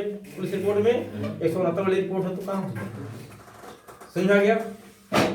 अब पुलिस रिपोर्ट में क्या क्या लिखा जाएगा, पुलिस रिपोर्ट में क्या क्या लिखा जाएगा तो ये बताया गया 173(2) में 173(2) में 8 क्लास लिखे गए। खुद 173 में 8 खंड हैं और 173(2) में भी 8 खंड हैं, और उस 8 खंडों में बताया गया है नंबरिंग करके कि ये बातें इसमें मेंशन की जाएंगी। तो चार्जशीट कौन सा क्लास धारा है? 173 को चार्जशीट कहते हैं, इसी को पुलिस रिपोर्ट कहते हैं, इसी को आरोप पत्र कहते हैं। और एग्जैक्ट अगर उपधारा की बात करेंगे तो 173(2) हाँ चार्जशीट 173(2) है, ये चार्जशीट हो गई। ठीक, अब जरा समझे, अगर पर्याप्त साक्ष्य की रिपोर्ट है तो आरोपी को परिवादी है पर परिवादी या साक्षियों को कोर्ट के सामने जाने के लिए अपेक्षा किया जाएगा कि नहीं? कि आप लोग कोर्ट के सामने जाए। तो परिवादी और साक्षी को कोर्ट के सामने जाने के लिए पुलिस लेकर के नहीं जाती है, सामान्य अध्ययन से रोक है कि पुलिस के साथ जाने की अपेक्षा नहीं की जाती है। लेकिन अगर वो ना जाना चाहे तब पकड़ के ले जाएगी पुलिस, की नहीं ले जाएगी? तो पकड़ के ले जाएगी। तो 171 इसी में कहा गया परिवादी और साक्षियों को पुलिस के साथ जाने की अपेक्षा नहीं की जाएगी। लेकिन नहीं जा रहे तो परिवादियों भी जोड़ दिया, ठीक है, कि लाठी जब बजाएगा तो दौड़ दौड़ जाएंगे। तो 169 के कोड देख लिया, 170 के कोड देख लिया, 100 अभी 167 बाकी है, ध्यान दीजिएगा अभी ये 167 बाकी बहुत महत्वपूर्ण है, अभी इसको बाद में पढ़ाएंगे। 172 क्या है? पुलिस जब उस घटना स्थल पे गई तो एक डायरी तो लेकर के गई जाएगी कि नहीं विवेचना करने के लिए, क्योंकि पुलिस को घटना स्थल पे भी जाने की पावर है। 157 में लिखा ना पुलिस स्वयं घटना स्थल पे जा सकती है, तो खाली हाथ जाएंगे क्या? पेन कलम लेके जाएंगे कि नहीं जाएंगे? तो पेन लेके जाएंगे और जो कॉपी लेके जाएंगे वो कॉपी उनकी क्या है? Case diary. उसी में जो है अपराध होने से लेकर के उसके विवेचना के समापन तक का पूरा ब्यौरा लिखेंगे, उसे क्या कहते हैं? Case diary. और उसी में जरूरत पड़े तो मैप भी बनाएंगे कि नहीं घटनास्थल का? जी बनेगा, मैप भी बनाएंगे। पैरा 114 पढ़ा है कि नहीं पुलिस रेगुलेशन का?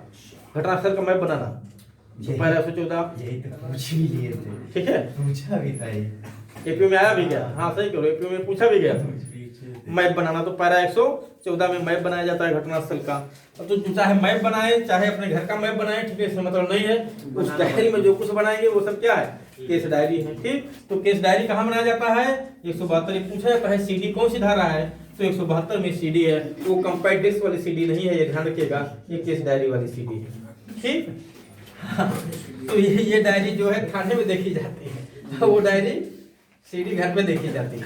ठीक है, तो ये 172 की सीडी है, ये सीडी है। और एक है जीडी। तो जीडी का उल्लेख स्पष्ट तौर से यहाँ कहीं नहीं किया गया है, लेकिन 155 एक को आप कह सकते हैं जीडी। ठीक है, पुलिस एक्ट में जीडी का उल्लेख किया गया है धारा 44 में, पैरा 294 295 में उसमें क्या लिखा जाएगा ये बताया गया है। और सीडी की बात कहाँ की गई है? पैरा 108 में किया गया है सीडी की बात, तो यहाँ पैरा 108 भी लिख लीजिएगा 172 पे, और 172 तो सीडी है ही है। तो 172 सीडी हो गया। अभी सीडी का उपयोग कौन कर सकता है, कौन नहीं कर सकता, ये बहुत महत्वपूर्ण पॉइंट है कि सीडी का उपयोग कौन कर सकता है?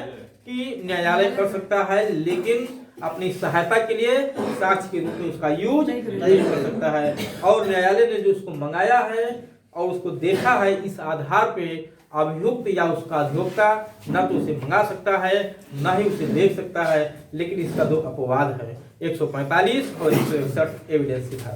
145 161 जब आईओ ने उस दस्तावेज को देख करके अपनी स्मृति ताजी की हो 159 में, तो उस दस्तावेज को अभियुक्त को भी मंगाने की पावर और उस आईओ को क्रॉस एग्जामिन करने की पावर धारा 161 में एविडेंस में दिया गया है। दूसरा, जब वो आईओ जो बयान उसमें दर्ज किया उससे गलत बोल रहा हो, तो उसकी बात का खंडन करने के लिए 145 का प्रयोग किया जा सकता है कि नहीं? किया सकता है, तब उस दस्तावेज को मंगाया जा सकता है। तो 145 161 दो धारा एविडेंस की इसकी अपवाद है। इन दशाओं में आरोपी को भी या उसके प्रीडर को भी केस डायरी मंगाने की पावर और उसे देखने की पावर होती है। तो ये 172 याद रखिएगा। 173 मैंने पहले बता दिया, जनरल वो है चार्जशीट है ये। इसी को जो है 173 में देखेंगे आपको 8 खंड है, और 8 नहीं तो 9 हो गए, क्योंकि 173 1A भी है, 173 1A भी है ना, तो 9 क्लास हो गए टोटल। मूल कितने हैं? 8 मूल 8 हैं। अब 173 1 में तो सबसे पहले लिखा विवेचना करने की बात बताई गई। 173 1 में विवेचना करने के लिए कहा गया कि प्रत्येक मामले का विवेचना पूरा किया जाए, अविलंब किया जाए। ठीक है, तुरंत पूरा किया जाए। तो अगर आपसे पूछा जाए कि सीआरपीसी में विवेचना की कार्रवाई यथाशीघ्र किए जाने की बात कहाँ की गई है किसी भी मामले की, तो 173 1 में की गई है। और सीपीसी में ट्रायल की कार्रवाई यथाशीघ्र करने की बात कहाँ की गई है कि अब वहां पे कार्रवाई जल्दी जल्दी होगी, वो आगे 17 स्थगन 3 बार से जाएगा, नहीं कार्रवाई शुरू हो गई तो चलती रहेगी तब तक। तो आदेश 17 में है ना, स्थगन कितनी बार मिल सकता है हमें? 3 बार मिल सकता है। तो 173 1 में तो विवेचना करने की बात की गई है ना। और ट्रायल भी एक बार शुरू हो गया गवाहों की परीक्षा, तो जब तक सभी गवाहों की परीक्षा ना हो जाए तब तक उसे रोका नहीं जाएगा। तो डे टू डे चलता रहेगा, डे टू डे लिखा हुआ है। ठीक है, दिन प्रतिदिन चलता रहेगा जब तक सभी साथियों की परीक्षा ना हो जाए। कहाँ लिखा है? 309 में। 309 में ट्रायल की बात की बताई गई समय सीमा। और 173 1A 173 1A और धारा 309 173 1A में कहा गया कि महिलाओं से जुड़े हुए जो अपराध हैं, महिलाओं से जो जुड़े हुए अपराध हैं उसकी विवेचना कितने दिन के भीतर पूरी की जाएगी? 2 माह के भीतर। अपराध की सूचना मिलने की तारीख से 2 महीने के भीतर उसकी विवेचना पूरी की जाएगी। और इन्हीं मामलों में जो रेप की धारा सब लिखी है उन्हीं मामलों में ट्रायल भी 2 महीने के भीतर पूरा किया जाएगा। कब से? चार्जशीट मिलने की तारीख से। चार्जशीट मिलने की तारीख से 2 महीने के भीतर उनका क्या किया जाएगा? ट्रायल भी पूरा किया जाएगा। कहाँ लिखा है? 309 में। तो 173(1)(a) और 309 173(1)(a) में ट्रायल की विवेचना की समय सीमा बता दी गई है महिलाओं से जुड़े हुए अपराधों में, रेप के अपराधों में, और उसी अपराधों में ट्रायल की समय सीमा बता दी गई है। सेम टाइम पीरियड सेम है, 2 माह याद रखिएगा। इसके पहले दोनों में अंतर था, लेकिन अब वर्तमान में क्या कर दिया गया है? 2 माह लिखा हुआ, और ये दोनों बहुत महत्वपूर्ण है, याद रखिएगा।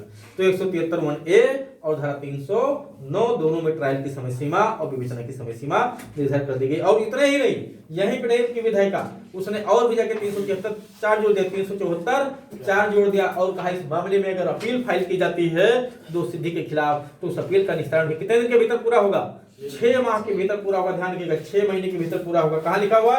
374 4 में लिखा हुआ। इतना ही नहीं, अगर उसमें सजा कम दी गई है तो सजा बढ़ाने के लिए अगर अपील की गई है तो वो भी अपील का निस्तारण 6 महीने के भीतर होगा। 377 में लिखा हुआ है, 377 में लिखा हुआ है। ठीक, इतना ही नहीं, और भी जाके लिखा कि 2018 में जो रेप की धाराएं जोड़ी गई हैं, कौन कौन सी? 376 का खा, 376 घ का घा खा, इन धाराओं में, 376 3 इन धाराओं में एंटीसिपेटरी बेल नहीं मिलेगा। इन धाराओं में एंटीसिपेटरी बेल नहीं मिलेगा। तो 438 धारा 438 में जाके संशोधन किया गया कि जो 2018 में रेप की धाराएं जोड़ी गई है उस पर एंटीसिपेटरी बेल नहीं मिलेगा। 13 वाली नहीं, 18 में जो रेप की धाराएं जोड़ी गई हैं 376 का खा, घा का और घा खा, ये 3 धाराओं में एंटीसिपेटरी बेल रोक दिया गया है। केस डायरी में, अब केस डायरी की अंतर्वस्त क्या होगी? चार्जशीट की अंतर्वस्त क्या होगी? 173(2) में बताया गया। चार्जशीट के अंतर्वस्त 173(2) में बताया गया। जजमेंट की अंतर्वस्त कहाँ बताया गया? Contents of judgement, contents of charge 354, contents of judgement. Contents of charge कहाँ है? 211, कंटेंट्स ऑफ चार्ज 211। ठीक है। और अभिलेख की अंतर्वस्त, अभिलेख की अंतर्वस्त संक्षिप्त विचारण में अभिलेख की अंतर्वस्त 62 नहीं 263। ठीक है, देख लीजिएगा वहां पे धारा। तो 173(2) 8 खंड है लिखी नहीं है। 8वें खंड में जोड़ा गया, 8वां खंड जोड़ा गया है। 173(2) में जो 8वां खंड है वो 2 जोड़ा गया है। उसमें लिखा हुआ है कि जो 164 ये मेडिकल एग्जामिनेशन की कॉपी है महिला की, वो भी चार्जशीट में नथी की जाएगी कि नहीं की जाएगी? वो भी की जाएगी। ठीक। अब इसमें जब चार्जशीट कोर्ट में पेश किया जाता है तो चार्जशीट थाने का भार अधिकारी खुद लेके नहीं जाता है, वरिष्ठ पुलिस अधिकारी के माध्यम से चार्जशीट को कोर्ट में पेश किया जाता है। और अगर उस चार्जशीट में अगर पर्याप्त ना दिख रहा हो कार्रवाई करना का आधार पर्याप्त ना दिख रहा हो, पर्याप्त साक्ष्य ना दिख रहे हो, तो वरिष्ठ पुलिस अधिकारी डांटते हुए वापस कर देगा थाने के भार अधिकारी को, ले जाओ फिर से अन्वेषण करके लेकर आओ। इतने पे तो सरकार हार जाएगी केस। इसमें क्या हो, तमाशा बना के रखे हुए हो पूरा अब तक के। इतना समय मिला हुआ था आपको विवेचना करने के लिए, अभी तक आपने इसमें जो है कुछ साक्षी नहीं लेकर के एफआईआर लेकर के आए हो, वापस कर देगा। तो ये वापस करने की पावर कहाँ है? 173(3) में 173(3) में वरिष्ठ पुलिस अधिकारी चार्जशीट को वापस कर सकता है फिर से विवेचना करने के लिए, फर्दर इन्वेस्टिगेशन करने के लिए। ठीक है। हाँ, तो फिर पुलिस अधिकारी क्या करेगा? लौट जाएगा वहां से लेकर के, फिर से विवेचना करने के लिए आएगा और नीचे एक मोटी सी गड्डी लगाएगा उसी के, और वजन हो जाएगा वो, और ला करके दे देगा। वरिष्ठ पुलिस अधिकारी उसको रख लेगा और एक को कोर्ट में पेश कर देगा। तो यहाँ पे पैसा खेल बहुत चलता है। मतलब वो भी खा जाएगा, जज भी खा जाएगा। जज नहीं है, जज सीओ की बात की रही। जज को नहीं मिलता, वरिष्ठ पुलिस अधिकारी मदद जाता है तो लोक अभियोजक, ठीक है, और फिर एसपी ही तो पेश करवाता है कोर्ट में चार्जशीट। जो भी चार्जशीट कोर्ट में बनती है वो पहले एसपी के यहाँ जाती है। जितने भी चार्जशीट बनते हैं थाने पे वो एसपी ऑफिस जाते हैं, फिर वहां से फाइनल होकर के तब कोर्ट में पेश होता है। ठीक है। हाँ, वहाँ चेक होती है, वो देखी जाती है पूरी। तो वहां से वापस करना। और कोर्ट को खुद भी पावर है, वो पुलिस थाने के प्रशासनिक अधिकारी को खुद भी पावर है कि वो उस मामले में थोड़ा बहुत चार्जशीट पेश करके कार्रवाई शुरू करा दे, जिससे उसमें डिफॉल्ट बेल का राइट ना मिलने पाए अभियुक्त को। यानी अभियुक्त को डिफॉल्ट बेल के राइट मिलने से रोकने के लिए पुलिस अधिकारी उस मामले में थोड़ा सा चार्जशीट बना के पेश कर देगी और उसमें आगे और विवेचना जारी रहेगी। तो उसको कहते हैं फर्दर इन्वेस्टिगेशन करने की पावर। 173(8) फर्दर इन्वेस्टिगेशन करने की पावर कहाँ है? 173(8) में। और ड्यूटी कहाँ है? 173(3) में। ठीक, कभी कभी जब रिपोर्ट पेश किया जाता है तो उसमें मतलब मुखबिर वगैरह का नाम भी लिखा हुआ है, तो ऐसे लोगों का नाम कोर्ट में पेश करते समय चार्जशीट कोर्ट से रिक्वेस्ट कर लेती है थाने का वरिष्ठ पुलिस अधिकारी कि साहब ये नाम जो है अभियुक्त को मत भेजिएगा, क्योंकि 173(2) की जो कॉपी होती है ये अभियुक्त को भी भेजी जाती है कि नहीं भेजी जाती है? 207, 208 की कार्रवाई में ये कॉपी भेजी जाती है, तो वहाँ निवेदन कर लिया जाता है कि इसको मत भेजिएगा, क्योंकि इसमें मुखबिर का भी नाम है तो उतना अलग कर दिया जाता है। या कोई भी ऐसी बात हो जो भेजना उचित ना हो उसको अलग करवा लेता है निवेदन करके। तो 173(5) में 5-6 है ना, 5 में दस्तावेज भेजना, 6 में रिक्वेस्ट करके उसको वापस हटवा लेता है। तो 173 केस डायरी भी आपने पढ़ लिया। ठीक, तो ये पार्ट आपका खत्म हो गया। ध्यान दीजिए, ये पार्ट आपका खत्म हो गया। बस एक धारा ये बची है और ये मरने वाली कहानी बची हुई है। ठीक है, हाँ, तो अभी इधर चलते हैं मरने वाली कहानी के पीछे। अब यही कहानी पढ़ा देंगे, फिर 167 भी पढ़ा देंगे। ये अलग सेपरेट है, ठीक है, मतलब इसके साथ कोई बहुत जरूरी नहीं है। तो एक बार फिर से समझिए, FIR कहाँ दर्ज हो रही है? जल्दी बताइए। NCR कहाँ दर्ज हो रही है? 155(1) में। FIR की कॉपी कहाँ मिलती है? 2 में। FIR की कॉपी कहाँ मिलती है? 2 में। कितना पैसा देना पड़ता है? निःशुल्क। सही वो जो कानून में लिखा हुआ है। आप 200 बोलोगे, हर आदमी को सुन लिया वही 200, उसके दिमाग में 200 बैठा रहेगा। तो सही बोलो जो लिखा हुआ। चलिए शांत हो जाइए फिर से। अब वो 2 बोले, निःशुल्क बोले तो 200 हमने निःशुल्क ही बोला नहीं, किसी ने कहा आपको नहीं, पीछे से आया। हाँ, तो जिसने भी कहा वो सही है। अगर सोनी जो है बन भी गए तो ये भी समाज के लिए खतरा है। चलिए, तो 154 में FIR किस केस में कहा गया महिलाओं से जुड़े हुए अपराधों में FIR दर्ज करना मैंडेटरी है? ललिता कुमारी बनाम भारत संघ केस में कहा गया महिलाओं से जुड़ा हुआ अपराध है तो FIR कौन दर्ज करेगा? महिला अधिकारी या महिला पुलिस अधिकारी दर्ज करेगी। ठीक, इन्वेस्टिगेशन करने की पावर कहाँ है? 156 में। प्रक्रिया कहाँ है? 57 में। ठीक, FIR दर्ज होगी तो उससे सूचना किसको दी जाती है? मजिस्ट्रेट को दी जाती है, जिसके अधिकारता में वो काम कर रहा है उस मजिस्ट्रेट को दी जाती है। कहाँ लिखा हुआ है ये बात?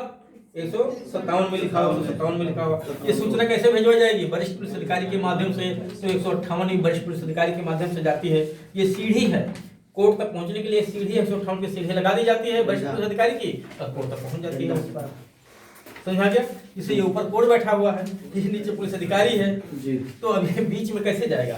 तो यहाँ वरिष्ठ पुलिस अधिकारी आ जाता है बीच में। तो यहाँ से पकड़ा देगा वरिष्ठ पुलिस, बस इधर रखा देगा। तो 158, 159 आपने देख लिया। अब FIR किस मामले में दर्ज होती है? संज्ञेय क्या संज्ञेय? संज्ञेय अपराध में। संज्ञेय अपराध में दर्ज होता, मामले में नहीं दर्ज होता। ध्यान रखिएगा, संज्ञेय अपराध में दर्ज होता है FIR। FIR कहाँ डिफाइन है?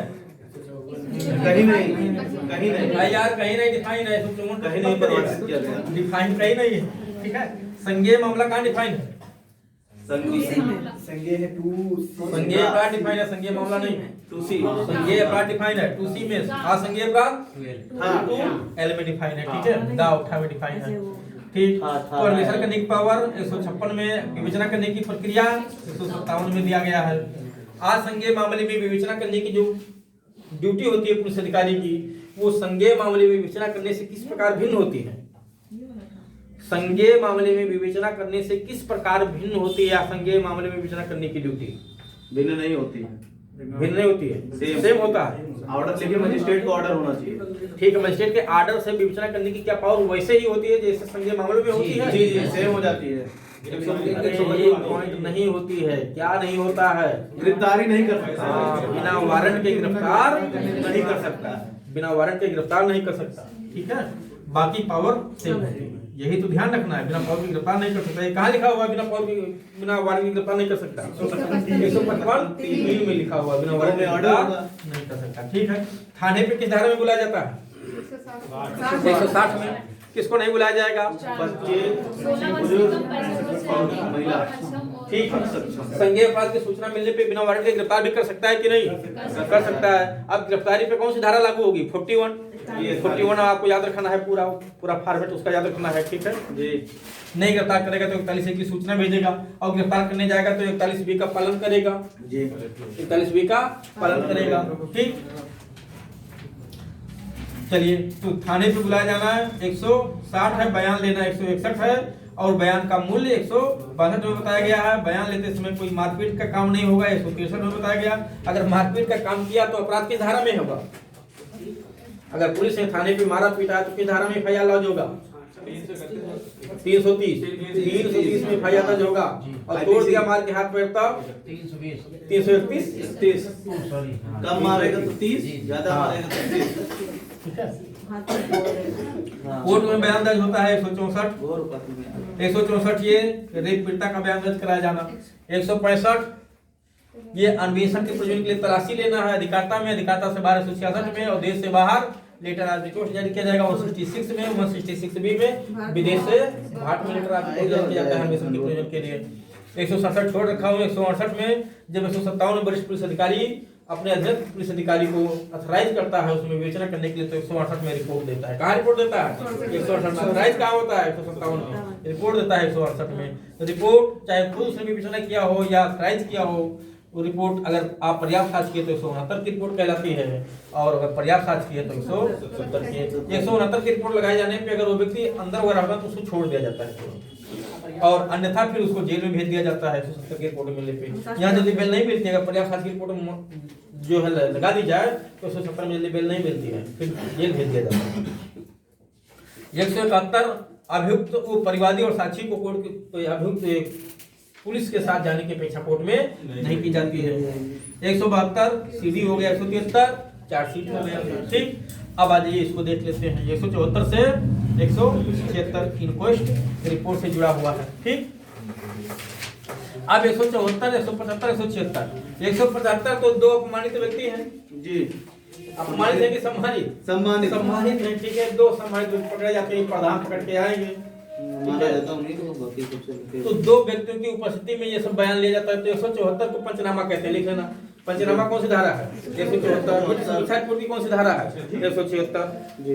पंचनामा 174 और 176 मृत्यु समीक्षा report, IP inquest, IR inquest report इसे कहते हैं ना, आईआर। तो मैंने लिखवा दिया ना यहाँ पे आईआर, देखिए इंक्वेस्ट रिपोर्ट, और एक टीआर लिखवा दिया हूँ यहाँ पे। टीआर भी लिखा हुआ है कि नहीं? मृत्यु समीक्षा रिपोर्ट नहीं, वो मृत्यु समीक्षा रिपोर्ट आईआर है। ठीक है, इनक्वेस्ट रिपोर्ट है, टीआर भी बता रहे हैं। ठीक है, जिसमें लिखा हूं उसमें तो याद है, इसमें याद नहीं आ रहा है। तो अभी इसको पहले लिख लीजिए। 174 क्या कहेंगे? पंचनामा। ये पंचनामा कौन करेगा? पुलिस अधिकारी। मृत्यु समीक्षा रिपोर्ट कौन तैयार करेगा? मजिस्ट्रेट। मजिस्ट्रेट। 174 4 पढ़ो। मृत्यु समीक्षा तैयार करने के लिए कौन सशक्त है? 174 में बताया गया है मृत्यु समीक्षा रिपोर्ट कौन तैयार कर सकता है। तो 174 में बताया गया है डीएम, एसडीएम,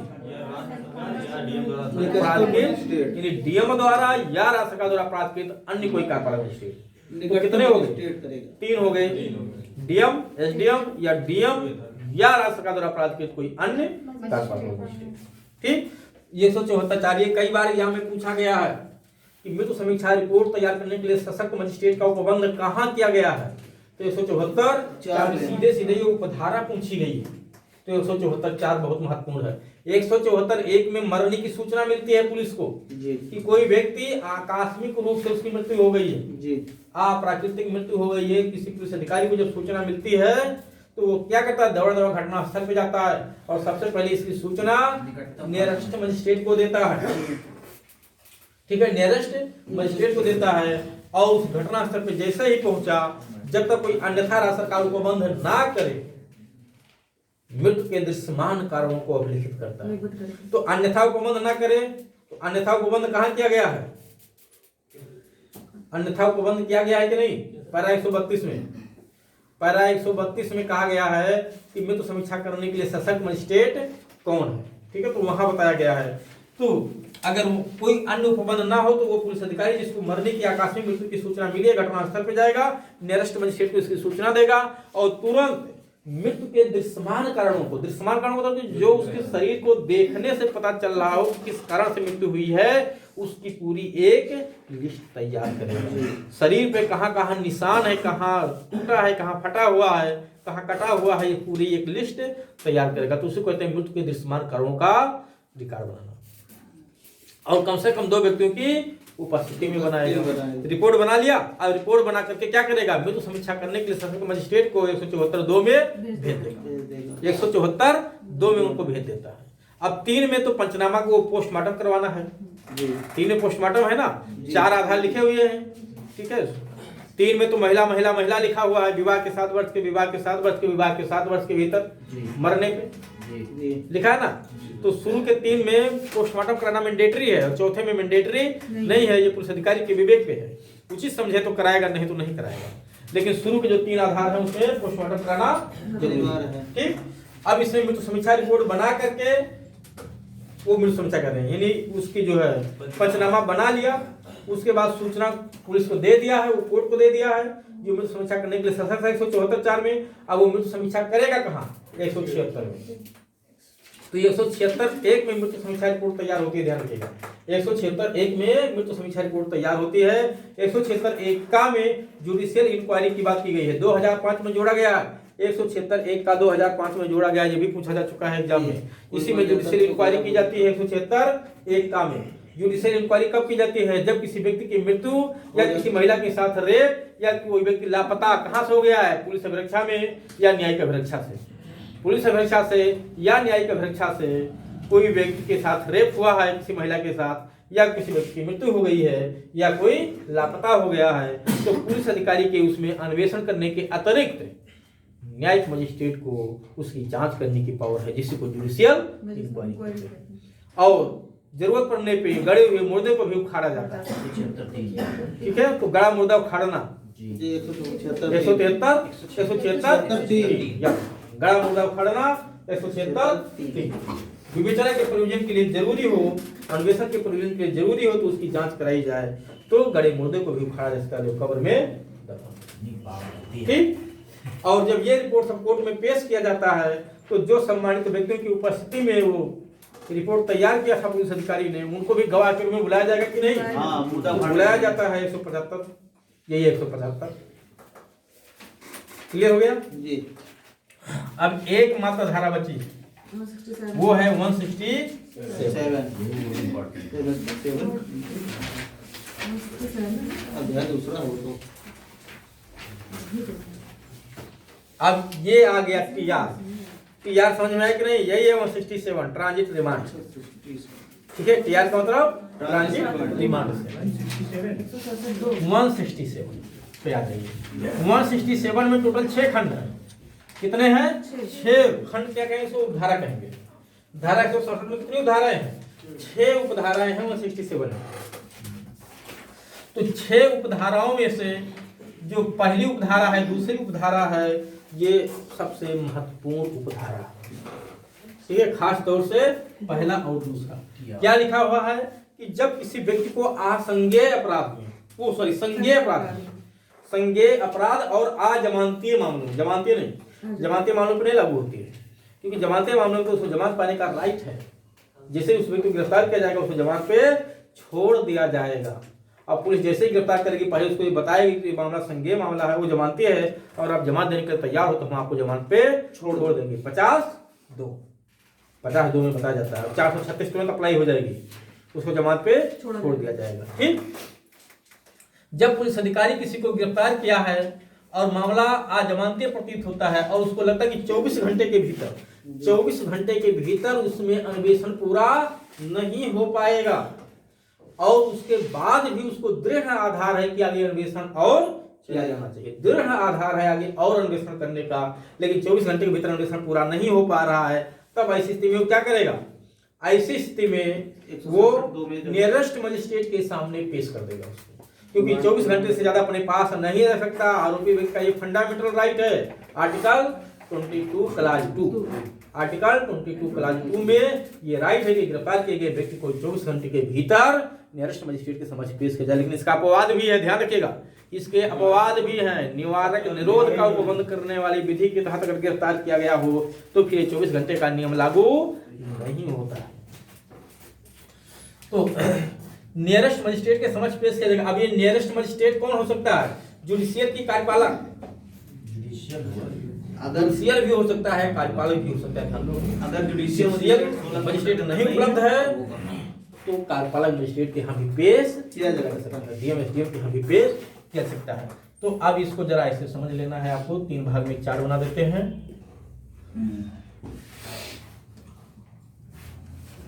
कि 167 के तहत 167 में बताया गया है कि जब 24 घंटे के भीतर किसी मामले में अन्वेषण पूरा नहीं हो पाता है, वो व्यक्ति पुलिस की अभिरक्षा में, पुलिस की अभिरक्षा में है और पुलिस को लगता है उस मामले में भी अन्वेषण और किया जाना चाहिए, ऐसा दृढ़ आधार उसके पास है, तो अब 24 घंटे से ज्यादा तो अपने पास रख नहीं सकता क्योंकि उसकी बाध्यता है। तो ऐसी स्थिति में वो क्या करेगा? उस मामले से संबंधित दस्तावेजों के साथ और उस अभियुक्त को प्रथम बार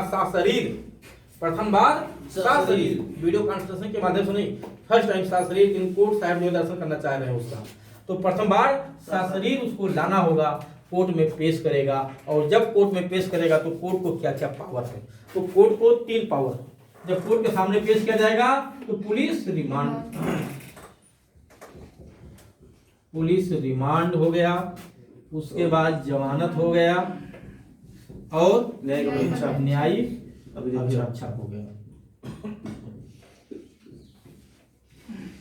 ये 3 में से कोई एक व्यवहार उसके साथ किया जाएगा।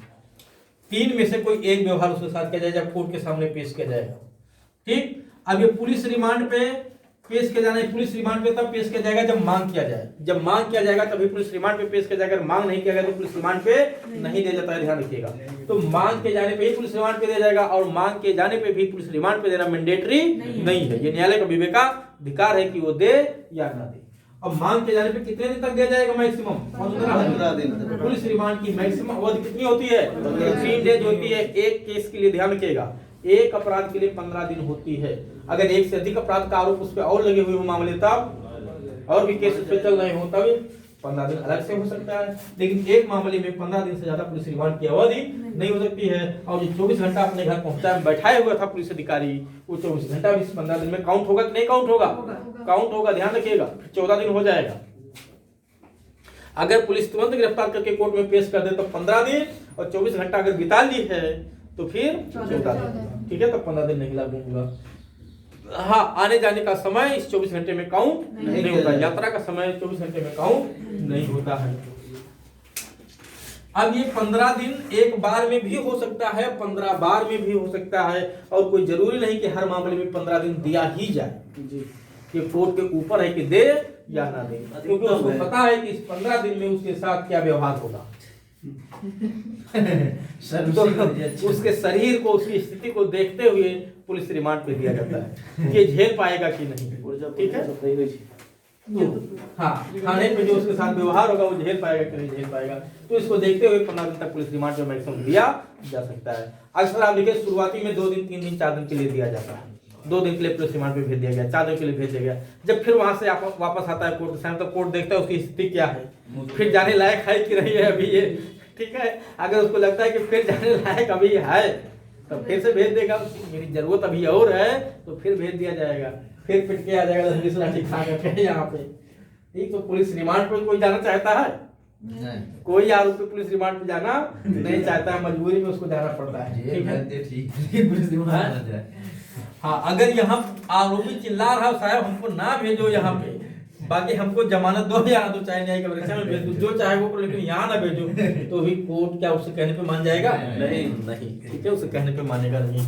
अब यहाँ एक चीज और ध्यान रखना है कि second class judicial magistrate police remand पे, second class judicial magistrate police remand पे अपने मन से नहीं दे सकता जब तक वो इम्पावर्ड ना किया जाए। किसके द्वारा? हाई कोर्ट के द्वारा। अगर second class judicial magistrate high court द्वारा इम्पावर्ड हो गया तो वो भी पुलिस रिमांड पे दे सकता है। कितने समय के लिए? 15 दिन के लिए। अगर जिस कोर्ट के सामने पेश किया गया वो एग्जीक्यूटिव मजिस्ट्रेट है कार्यपालक मजिस्ट्रेट है, क्योंकि कार्यपालक मजिस्ट्रेट के समक्ष भी पेश कर सकता है, तो वो पुलिस रिमांड में 15 दिन नहीं दे सकता। कितना दिन? केवल 7 दिन ही दे सकता है, इससे ज्यादा वो पुलिस रिमांड में नहीं दे सकता। ये ध्यान रखिएगा। ये कहाँ लिखा हुआ है? धारा 167 दो का में, धारा 167 दो का में ये बात लिखी गई है, ठीक है। नई धारा 1977 से जोड़ी गई है। 1977 से ये खंड जोड़ा गया है दो का की कार्यपालक मजिस्ट्रेट के समक्ष भी पेश कर सकता है, क्योंकि 1977 से न्यायिक मजिस्ट्रेटों की कमी आ गई देश में, ठीक है। तो कार्यपालक मजिस्ट्रेट को यहाँ भी पेश करने की छूट दे दी गई है। जो जुडिशियल कार्रवाई तो जुडिशियल मजिस्ट्रेट के यहाँ पेश करने की छूट दो, कार्यपालक को क्यों दे रहे हो? लेकिन यहाँ दिया गया। तो ये पुलिस रिमांड समझ में आ गया। अब आज ये जमानत, अभी जब 15 दिन बीत गया हो तब क्या होगा? तो अभी रुके रहो, पहले तक पढ़ो। अगर वो जमानत की मांग कर रहा तो उसे जमानत भी छोड़ा सकता है कि नहीं? लेकिन अपराध कैसा है? नॉन अवेलेबल है, नॉन अवेलेबल है, तो जमानत पे छोड़ा जाएगा तो जज को रीजन लिखना पड़ेगा कि नहीं? इसलिए छोड़ना। जब पुलिस रिमांड पे देंगे या जमानत पे देंगे तो उनको रीजन लिखना पड़ता है, ध्यान रखिएगा। पुलिस रिमांड पे देंगे तो भी रीजन लिखना है, 167 होगा रीजन लिखना, और जब जमानत पे देंगे तो भी रीजन लिखना पड़ेगा, लेकिन कहाँ? 437 4 में होगा, 437 4 में होगा, रीजन लिखना पड़ेगा। जमानत पे देंगे तो जमानत पे देना, मांग करेगा तो जमानत पे दिया जाएगा, नहीं मांग करेगा तो नहीं दिया जाएगा, लेकिन मांग करने पे भी जमानत पे दिया जाए जरूरी नहीं है, ध्यान रखिएगा। उसके बाद अगर जमानत पे पुलिस रिमांड पे नहीं दिया गया तो फिर अंतिम व्यवस्था क्या है? न्यायिक अभिरक्षा, जेल भेज दिया जाएगा, ठीक। अब ये न्यायिक अभिरक्षा चाहे उसे जो है पोस्टल संस्था में भेजा गया हो, नारी निकेतन गृह में महिला को भेजा गया हो, सुधारालय में भेजा गया हो, ये सब क्या है? जुडिशियल कस्टडी ही कहलाते हैं। तो आप उसको चाहे यहाँ 4 भाग बना दो और चाहे केवल 1 भाग दो, न्यायिक अभिरक्षा, ठीक। रिमांड की सब सब यही लिख के देते न्यायिक अभिरक्षा में लेने की अब इधर आगे, अब ये 15 दिन के भीतर 15 दिन का समय बीत गया, अब क्या होगा उसके साथ? तो अब उसे बेल पे छोड़ा नहीं जा रहा है, तब ऐसी स्थिति में उसे क्या किया जाएगा? यही न्यायिक अभिरक्षा में भेजा जाता है। तो न्यायिक अभिरक्षा की अधिकतम अवधि क्या होगी? और धारा 167 2 क्या कहती है? तो 167 धारा 167 क्लाज 2 का उपखंड का सबखंड 1 और 2 ऐसे लिखा होगा। धारा 167 की धारा 2 के खंड का के उपखंड 1 और 2 लिखा है ना, बहुत अंदर जाके लिखा हुआ है, जल्दी कोई पहुंच ना पाए। यहाँ लिखा हुआ है मृत्युदंड आजीवन कारावास या 10 वर्ष या उससे अधिक, 10 वर्ष या अधिक, मैं इसे शॉर्टकट में लिख दे रहा हूँ, अधिक, और यहाँ 10 वर्ष से कम माइनस, ठीक। ये माइनस का निशान लगा दिया हूँ, वर्ष माइनस, ठीक। तो 10 वर्ष या अधिक, यहाँ ध्यान देखना है आपको, नॉट लेस देन 10 ईयर्स, इसको क्या कहेंगे? Not less than 10 years, more than 10 year नहीं कहेंगे, not less than 10 years, more than कर देंगे तो 10 वर्ष से ऊपर हो जाएगा। तो 10 वर्ष एग्जैक्ट है तो इसमें जाएगा, ध्यान रखना, 90 दिन, और इधर 60 दिन। तो 10 वर्ष या उससे अधिक, और अधिक में कितना मैक्सिमम? डेथ या एलआई, ठीक, चाहे डेथ हो या एलआई हो, लाइफ इम्प्रिजनमेंट। अगर 90 दिन या अगर 10 वर्ष से कम है तो 60 दिन। कब से? गिरफ्तारी की तारीख से अगर चार्जशीट पेश ना हो पाए, यानी जब से पुलिस आरोपी को गिरफ्तार किया गया उस तारीख से अगर 90 दिन या 60 दिन के भीतर चार्जशीट पेश ना हो पाए, इस केस में यानी 10 वर्ष या उससे अधिक के कारावास दंडनीय अपराध में 90 दिन, उससे कम के अपराध में 60 दिन के भीतर अगर चार्जशीट ना पेश हो पाए। कब से? गिरफ्तारी की तारीख से। अगर वो गिरफ्तार नहीं है या जमानत पे बाहर है, दोनों कंडीशन तो हो सकती है जी। उसको गिरफ्तारी पुलिस ने नहीं किया है, कहीं से नोटिस दे दिया है, या वो गिरफ्तार हुआ था जमानत पे है, तो फिर ये नियम लागू नहीं होता। तब संज्ञान लेगा तो जब वो अभिरक्षा में हो तब ये नियम लागू होता है कि 90 दिन के भीतर अगर चार्जशीट ना पेश हो पाए तो तुम उसको गिरफ्तार करके उसके जो दैहिक स्वतंत्रता का अधिकार है 21 में और 19(1) में जो घूमने की आजादी है उस पर रोक लगा रखे हो कि नहीं? रोक लगा रखे हो, ठीक है। तो घूमने उसे फंडामेंटल राइट को आप रोक रखे हुए हो, ये कहते हुए कि तुम्हारे पर मृत्युदंड से दंडनीय या 10 वर्ष से उससे अधिक के कारावास दंडनीय अपराध का आरोप लगा हुआ है। तो तुमको 90 दिन बीत गया, अभी तक कोई साक्ष्य नहीं मिल पाया हमारे खिलाफ। इतने गंभीर अपराध का आरोप लगाए हुए हो और 90 दिन का समय बीत गया, अभी तक कोई साक्ष्य नहीं पाया यार। प्रथम दृष्टया क्या लग रहा है, मामला सही नहीं दिख रहा है। तो 90 दिन के भीतर चार्जशीट पेश करना मैंडेटरी हो जाता है इसी कंडीशन में। और तो अगर पुलिस ना पेश कर पाए तो डिफॉल्ट हो गई कि नहीं पुलिस? जी। तो पुलिस अगर डिफॉल्ट हुई तो आरोपी को बेल पाने का राइट हो गया। तो इसे क्या कहते हैं? Default bail. डिफॉल्ट बेल व्यतिक्रम के कारण जमानत में छूटने का अधिकार, इसी को सांविधिक जमानत कहते हैं, स्टैट्यूटरी बेल कहते हैं, डिफॉल्ट बेल कहते हैं। और भी 2-4 नाम निकल सकते हैं इसके, इसी सब से जुड़े हुई चीजें। और अगर इस कंडीशन में है 10 वर्ष या 10 वर्ष से कम के कारावास दंडनीय कोई भी अपराध है, चाहे कोई जुर्माने से दंडनीय क्यों ना हो, ठीक। अगर वो अभिरक्षा में है और 60 दिन के भीतर चार्जशीट ना पेश हो पाए कोर्ट में, तो उसे जमानत में छूटने का अधिकार हो जाता है। लेकिन अगर 90वें दिन या 60वें दिन भी चार्जशीट पेश हो गई तब तो ये राइट खत्म हो जाता है। तो जब पुलिस को लगता है कि बेल पा जाएगा तो पुलिस क्या करती है, 90वें दिन या उससे 1-2 दिन पहले ही ले जाकर थोड़ा सा चार्जशीट कोर्ट में पेश कर देते हैं। जैसे आप देखते हैं ना कि कोई व्यक्ति बहुत भूखा हुआ है और उसको टाइम नहीं है खाना खाने के बाद, तो अगर उसको रुकोगे तो कहा खाना तैयार नहीं, तुरंत आपने एक रोटी पका के दे दी उसको थाली में, थोड़ी सब्जी निकाल दी, एक रोटी पका के दे दी, शुरू कर दिया खाना। तो जब तक एक रोटी खत्म हो तो 2 रोटी तो तैयार ही हो जाएगी कि नहीं हो जाएगी? तो उस तरह से पुलिस करती है यहाँ पे कि थोड़ा सा चार्जशीट बना के कोर्ट में दे दी, साहब लोग शुरू करो काम शुरू करो, हम ला रहे हैं आगे। तो आगे ला रहे हैं, हमको अभी इन्वेस्टिगेशन करने की और पावर है, तो 173(8) लागू होती कि नहीं? फर्दर इन्वेस्टिगेशन करने की पावर है उसको। थोड़ा सा चार्जशीट कोर्ट में दे दिया, अब फर्दर इन्वेस्टिगेशन कर रहा है और करके फिर उसको पेश करता रहेगा कोर्ट में, तो डिफॉल्ट बेल का राइट खत्म हो जाएगा। यहाँ पे मजिस्ट्रेट उतना रोक तो सकता है कि पर्याप्त मान सकता है ना। अरे इतना दे दिया है, एक रोटी दे दे तो कौन तभी खाएंगे? नहीं सर, मजिस्ट्रेट उतने में मान सकता है कि नहीं? मान यही इसे तो मैं समझाया हूँ कि अगर आप खाना खाना तो एक साथ आप थोड़ा ना कहोगे नहीं हमको सारा रोटी दाल चावल सब एक साथ भर दो थाली में। कब तक अगर काम शुरू भर का दे दिया, काम शुरू करो आप, और शुरू हो जाएगा उतने से कि नहीं।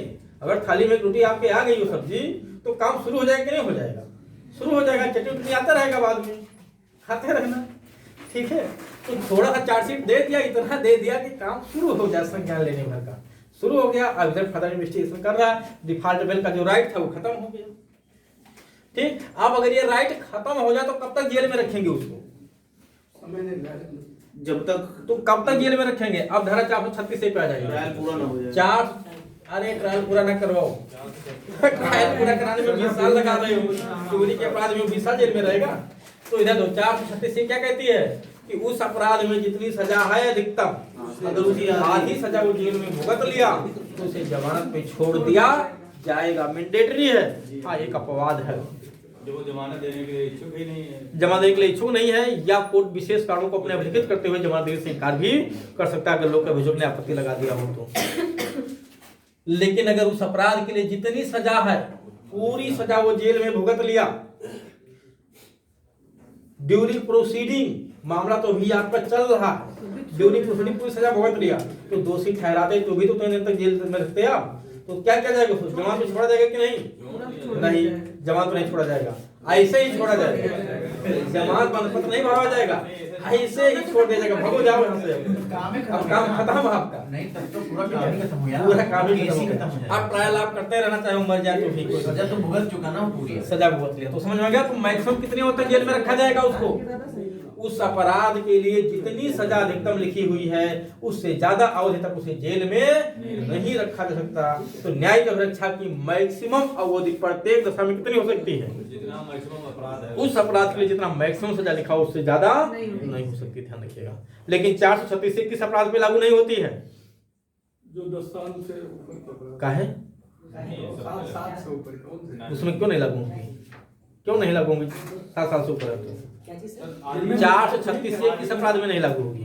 जिसमें सब निर्धारित नहीं किया जाता, किस समय नहीं निर्धारित किया जाएगा बताओ ना? मृत्युदंड भी निर्धारित- केवल मृत्युदंड, आजीवन कारावास निर्धारित किया जा सकेगा। धारा 57 लिखी का है आईपीसी में कि ऐसे प्रयोजन की धारा 57 आ जाएगी ना, 20 साल मान लिया जाएगा जी। तो मृत्युदंड से दंडनीय अपराध में ये नियम लागू नहीं होगा, क्योंकि मृत्युदंड का आधा कैसे करोगे कि आधा सजा वो भुगत लिया है, या पूरी सजा भुगत लिया है? सीधे जब मर जाता है। ना तो आधी निर्धारित कर पाओगे ना पूरी निर्धारित कर पाओगे मृत्युदंड का। तो मृत्युदंड की दशा में 436 लागू नहीं होता है। तो आज भी लूप होल है कि नहीं है? अभी भी कानून में उसके लिए तो कोई व्यवस्था करो आप। फिर ऐसे अपराध के आरोप में उसको जेल में रखे रहोगे 20 साल तक, आपका ट्रायल ना पूरा हो पाए तो। एक्विटल हो जाए तब क्या करेंगे?